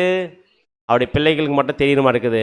நம்முடைய ஆண்டவராக இயேசு இப்போ எபிஃபானியா ஸ்டேஜில் 2 வேலையை பண்ணிருக்கிறார். 2 வேலையை பண்ணிருக்கார். ஒன்று உலகத்துக்கு ஒரு வேலை பண்ணுறாரு, இன்னொன்று அவருடைய பிள்ளைகளுக்கு சில வேலையை பண்ணிருக்கிறார். புரியுதுங்களா? இந்த எபிஃபானியா ஸ்டேஜில் 2 பேருக்கு வேலை பண்ணுறாருமா. ஒன்று உலகத்துக்கு என்ன பண்ணுமோ அது பண்ணுகிறார், இன்னொன்று அவருடைய பிள்ளைகளுக்கு. இப்போ இவ்வளோ நேரம் பார்த்து எல்லாமே என்ன பண்ணுற, யார் எதுக்கு பண்ணியிருந்தாருங்க? உலகத்தில் இயேசு கிறிஸ்து என்ன பண்றாருன்னு பார்த்தீங்கன்னா அழிவின் வேலையை பண்ணிருக்கிறாரு. இப்போ எபிஃபானியா ஸ்டேஜில் யாரும் இருக்கிறாங்க, யாரும் இருக்கிறோம், அவருடைய பிள்ளைகளாக இருக்கிற நீங்களும் நானும் இருக்கிறோம். நமக்கு என்ன பண்ணிருக்கிறார்? நம்ம பதில் என்ன பண்றாரு அப்படின்னு பார்த்தீங்கன்னா வசனம் வாசிக்கலாம். 37 அதிகாரம் 12 13. யோபு 37 வசனங்கள் 12 மற்றும் 13. அவர் அவைகளுக்கு கட்டளையிடுகிற யாவையும் அவைகள் பூச்சக்கரத்தில் நடப்பிக்கும்படி அவர் அவைகளை தம்முடைய ஞான ஆலோசனைகளின் படியே சுற்றித் திரிய பண்ணுகிறார். ஒன்றில் தண்டனையாகவும், ஒன்றில் தம்முடைய பூமிக்கு உபயோகமாகவும், ஒன்றில் கிருபையாகவும் அவைகளை ஆண்டவராக இயேசு பூமிக்கு வந்து என்ன பண்ற பார்த்தீங்கன்னா ஒன்னுக்கு தண்டனையா இருக்குது, இன்னொன்னு எப்படி இருக்காமா கிருபையா இருக்குமா. யாருக்கு தண்டனை, யாருக்கு கிருபை? நம்முடைய ஆண்டவராக இயேசுக்கு வந்து பண்ணிட்டு இருக்கிற வேலையில யாருக்கு தண்டனையா இருக்கு, யாருக்கு கிருபையா இருக்கு? எபிஃபானியா ஸ்டேஜில் பண்ணிருக்கிறது உலக ஜனங்கள் தண்டனையா இருக்கு, அவருடைய பிள்ளைகளுக்கு கிருபையா இருக்கு. இப்ப நமக்கு கிருபை, அவங்களுக்கு தண்டனை. நமக்கு என்ன பிரதர் கிருபையா பண்ணுகிறாரு? நமக்கு ஏதோ வேலை பண்ணுகிறார். சும்மாலாம் இங்கே வந்து உட்கார வைக்கலைங்க. நம்மளை உட்கார வைக்கிறதுக்கு பின்னாடி யார் ஒர்க் பண்ணுகிறது? நம்முடைய ஆண்டவராகிய இயேசு கிறிஸ்து வந்துட்டு என்ன பண்ணுறாரு பார்த்தீங்கன்னா பண்ணிட்டு இருக்கிறார். என்ன பண்ணுறாருமா நம்மக்கிட்ட? வசனம் வாசிக்கலாம். மல்கியா 3:2 மல்கியா 3:2 ஆனாலும் அவர் வரும் நாளை சகிப்பவன் யார்? அவர் வெளிப்படுகையில் நிலை நிற்பவன் யார்? அவர் புடமிடுகிறவனுடைய அக்னியை போலவும் வண்ணாருடைய சவுக்காரத்தை போலவும் இருப்பார். என்ன பண்றாராமா? என்ன வேலை பண்ணிருக்காரமா? புடமிடக்கூடிய வேலையை பண்றாராமா. வண்ணாருடைய சவுக்கார் மாதிரி பண்ணிட்டு இருக்கிறாரமா. வண்ணாருடைய சவுக்கார் என்ன? புடமிடுற வேலை என்ன? எதை புடமிட்டு இருக்கிறார்? எதை வண்ணார் மாதிரி சவுக்கார் மாதிரி பண்ணிட்டு இருக்கிறார்? வண்ணாருடைய சவுக்கார் என்ன அர்த்தம்? வண்ணாருடைய வேலை என்னன்னு பார்த்தீங்கன்னா, அழுக்கா இருக்கிற துணி என்ன பண்ணும்? அடிச்சு துவைக்கணும். கரெக்டா? அப்படின்னா அதுக்கு என்ன பண்ணணும் பார்த்தீங்கன்னா, ஒரு சோப்பு இருக்கும். இது என்ன பண்ணணும்? நல்லா கொதிக்க வச்சு தண்ணியில் போட்டு நல்லா அடித்து வெளுத்து வாங்குவாங்க. அந்த மாதிரி இப்போ என்ன பண்ணுறாங்க பார்த்தீங்கன்னா, யாரை பண்ணிருக்காரு பார்த்தீங்கன்னா, தேவனுடைய பிள்ளைகள்கிட்ட ஏதாச்சும் அழுக்குகள் இருந்துச்சுன்னா சத்திய வசனம்னக்கூடிய ஒரு தண்ணியை என்ன பண்ண கொடுத்து என்ன பண்ணிட்டு இருக்கிறாருங்க, க்ளீன் பண்ணக்கூடிய ப்ராசஸ் பண்ணுறாரு. இப்போ நம்மளை என்ன பண்ணுறா தெரியுங்களா? நிறைய கொட்டி கிடக்கு, அசுத்தமான சத்தியம், தவறான உபதேசம் கொட்டி கிடக்கு. இப்போ என்ன வேலை பண்ணிருக்காரு? வாரம் வாரம் அடித்து துவைக்கிறார். இன்றைக்கி அந்த சப்ஜெக்ட் கேட்கும்போது துவைக்கிற மாதிரி தான் இருக்கும். ஆனால் வேறு வழி இல்லை, க்ளீன் ஆகணும். கரெக்டாக இல்லைங்களா? க்ளீன் ஆகணும். அப்படின்னா நம்மளை க்ளீன் பண்ணுற ப்ராசஸ் மட்டும் இல்லை, எதையும் சுத்திகரிக்கிறாராமா. வசனம் வாசிக்கலாம். மல்கியா 3:3 அவர் உட்கார்ந்து வெள்ளியை புடமிட்டு சுத்திகரித்துக் கொண்டிருப்பார். அவர் லேவியின் புத்திரரை சுத்திகரித்து அவர்கள் கர்த்தருடையவர்களாய் இருக்கும்படிக்கும் நீதியாய் காணிக்கையை செலுத்தும்படிக்கும் அவர்களை பொன்னை போலவும் வெள்ளியை போலவும் புடவிடுவார். எதை சுத்திகரிக்கிறார்? ஃபர்ஸ்ட் உட்கார்ந்து எதை புடமிடுறாரு? வெள்ளியை புடமிடுறாரு. அடுத்தது யாரை புடமிடுறாராமா? ஃபர்ஸ்ட் வெள்ளியை புடமிடுறாரு. அடுத்தது யாரை புடமிடுறாரு? லேவியின் புத்திரர் புடமிடுறாரு. அப்படின்னா வெள்ளி எதை அடையாளப்படுத்தும்? வெள்ளி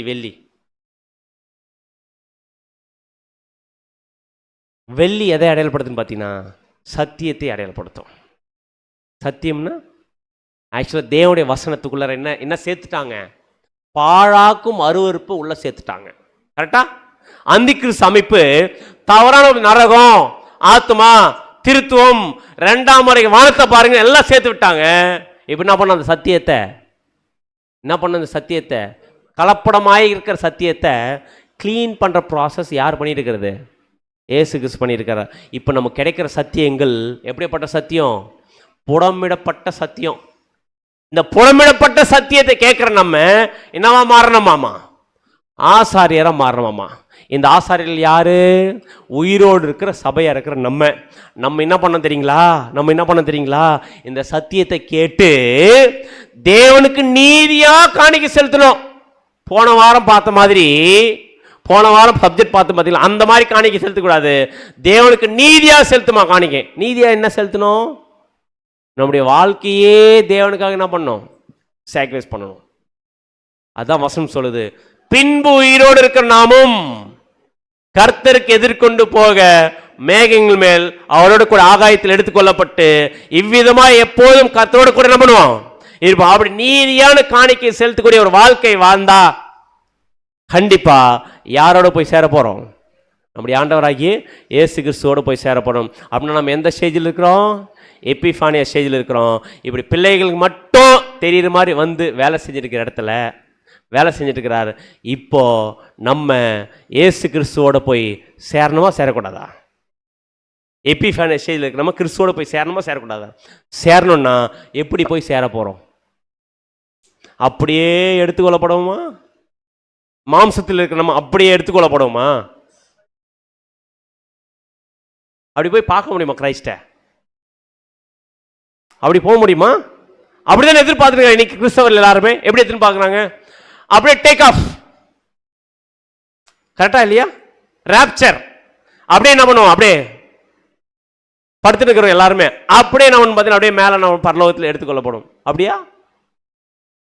பின்பு உயிரோடு இருக்கிற நம்மளும் கிறிஸ்துவோட போய் சேரணும். எப்படி போறோம்னு பார்த்தீங்கன்னா ராப்சர் மெத்தட் இல்லை, இருக்குதுலே சாத்தானுடைய உபதேசம் எதுன்னு பாத்தீங்கன்னா ராப்சர். அப்படியே நம்ம ஆகாயத்தில் எடுத்துக்கொள்ளப்படுவோம் அப்படின்றது இது தவறான உபதேசம். ஆக்சுவலா நாம் இப்படி என்ன பண்ண போறதுன்னா பார்க்க போறதில்ல. எபிஃபானியா ஸ்டேஜில் இருக்கு நம்மளும் கிறிஸ்துவ போய் பார்க்கணும்னா என்ன ஆகணும்? சாகணும். வசனம் வாசிக்கலாம் பாருங்க. 1 கொரிந்தியர் 15ஆம் அதிகாரம் 51ஆம் வசனம். 1 கொரிந்தியர் 15ஆம் அதிகாரம் 51ஆம் வசனம். இதோ ஒரு ரகசியத்தை உங்களுக்கு அறிவிக்கிறேன், நாம் எல்லாரும் நித்திரை அடைவதில்லை, ஆகிலும் கடைசி எக்காலம் தொனிக்கும் போது ஒரு நிமிஷத்திலே ஒரு இமை பொழுதிலே நாம் எல்லாரும் மறுரூபமாக்கப்படுவோம். அப்படின்னா கடைசி எக்காலம் தொனிக்கும் போது ஒரு நிமிஷத்திலே ஒரு இமை பொழுதில் நம்ம எல்லாரும் மறுரூபமாக்கப்படுவோம். அப்படி எடுத்துக்கொள்ளப்பட மாட்டோம். மறுரூபம்னா அதான் இங்கிலீஷ்ல ஷல் பி சேஞ்சுன்னு இருக்கும். அப்படின்னு அர்த்தம் பார்த்தீங்கன்னா சேஞ்ச் அப்படின்னு அர்த்தம் மாறணும். எந்த சுபாவத்தில் எந்த சுபாவத்துக்கு மாறணும்? மாம்ச சுபாவத்தில் இருக்க நம்ம மறிச்சு எந்த சுபாவம் சேஞ்ச் ஆகணும்? ஆவிக்குரிய சுபாவத்துக்கு சேஞ்ச் ஆகணும். இதுதான் அப்போஸ்தலன் பவுல் சொன்னார் 1 கொரிந்தியர் 15:44. ஜென்ம சரீரம் விதைக்கப்படும், ஆவிக்குரிய சரீரம் எழுந்திருக்கும். ஜென்ம சரீரம் உண்டு, ஆவிக்குரிய சரீரம் உண்டு. அப்படின்னா எது ஜென்ம சரீரம்? இது ஒரு ஜென்மம். இந்த சரீரத்தில் வாழ்ந்துருக்கு நம்ம, இந்த ஜென்மத்தில் வாழ்ந்துருக்க நம்ம ஆவிக்குரிய சரீரத்துக்கு ஏற்ற ஒரு வாழ்க்கையை வாழ்ந்தாதான் இந்த பூமியில் நம்ம உயிரோட வாழ்றதுக்கான அர்த்தமே. செத்து உயிர் தெழும்போது எந்த சரீரத்தில் போனோம்? ஆவிக்குரிய சரீரத்தில் போனால் தான் ஆவியில் சரீரத்தில் வந்திருக்கு நம்முடைய ஆண்டவரை போய் பார்க்கவே முடியும். ஆனால் அப்படியே டேக் ஆஃப் ஆக முடியுமா? அப்படி ஆகிறது கரெக்டா?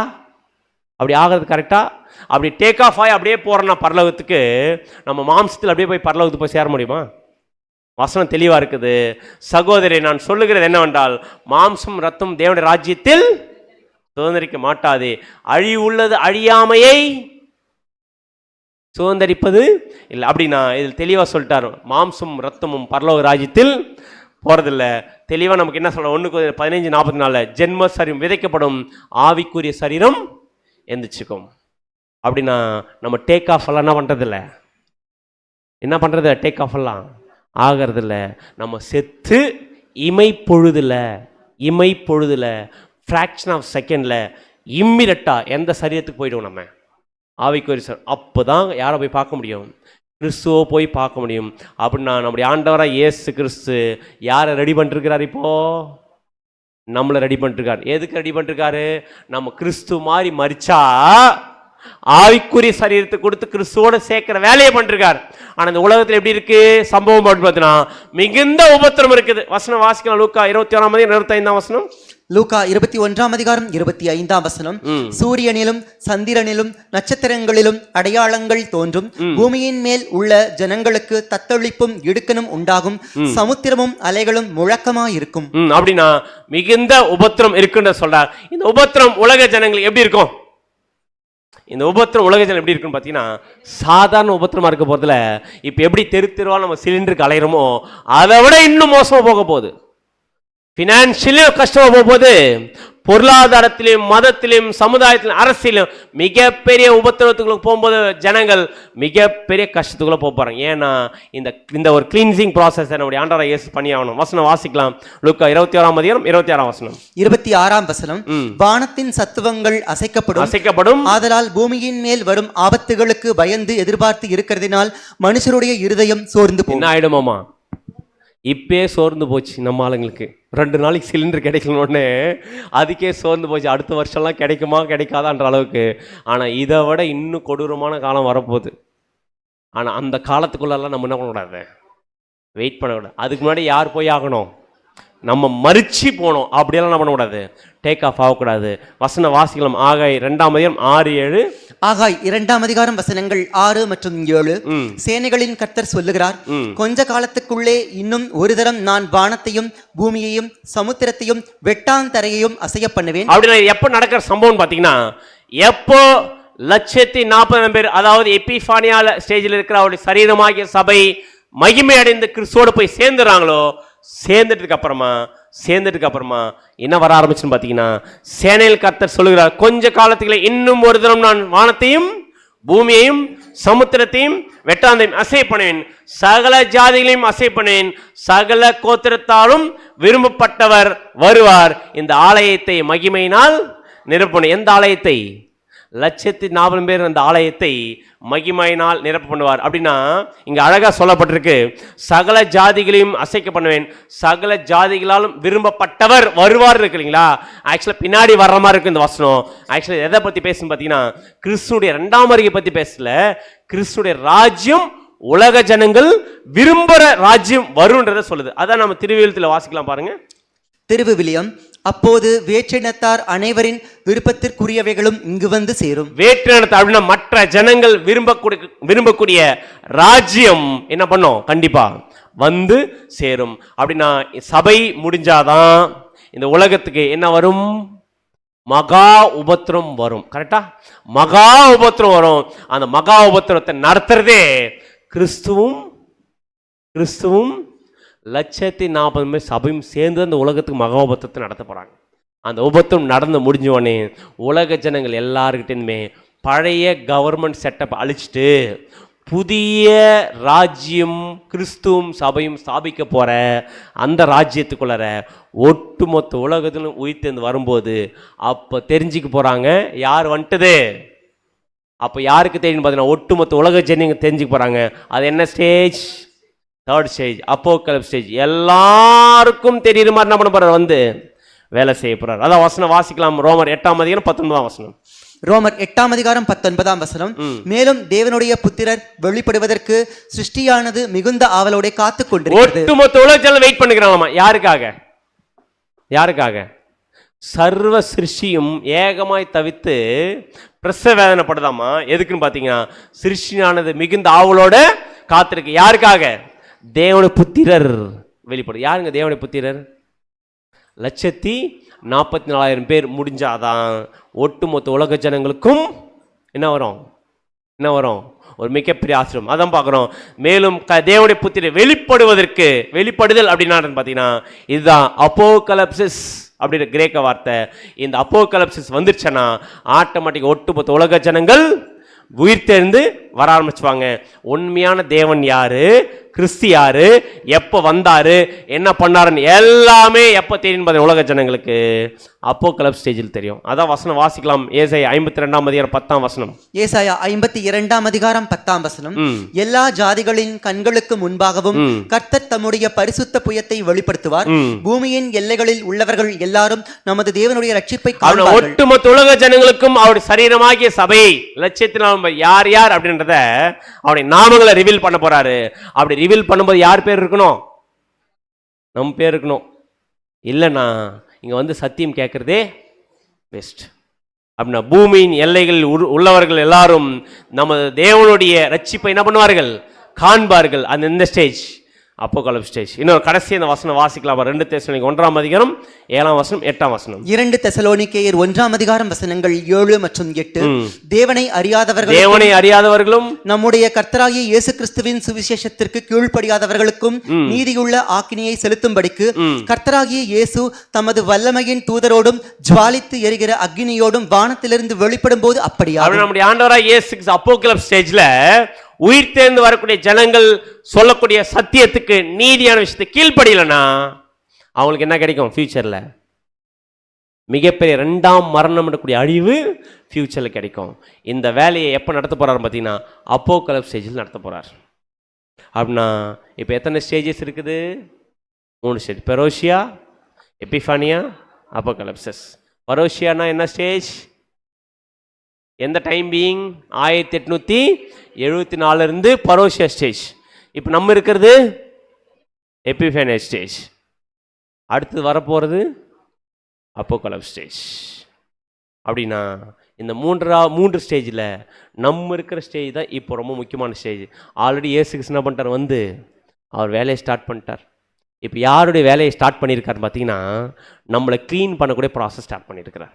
அப்படின்னா இப்போ அடுத்தது 3ஆவது பார்ட்டில் என்ன பார்க்க போகிறோன்னு பார்த்தீங்கன்னா, அடுத்த ஒரு பார்ட்டு 3ஆவது பார்ட்டும் 4ஆவது பார்ட்டும் சேர்த்து பார்க்க போகிறோம்.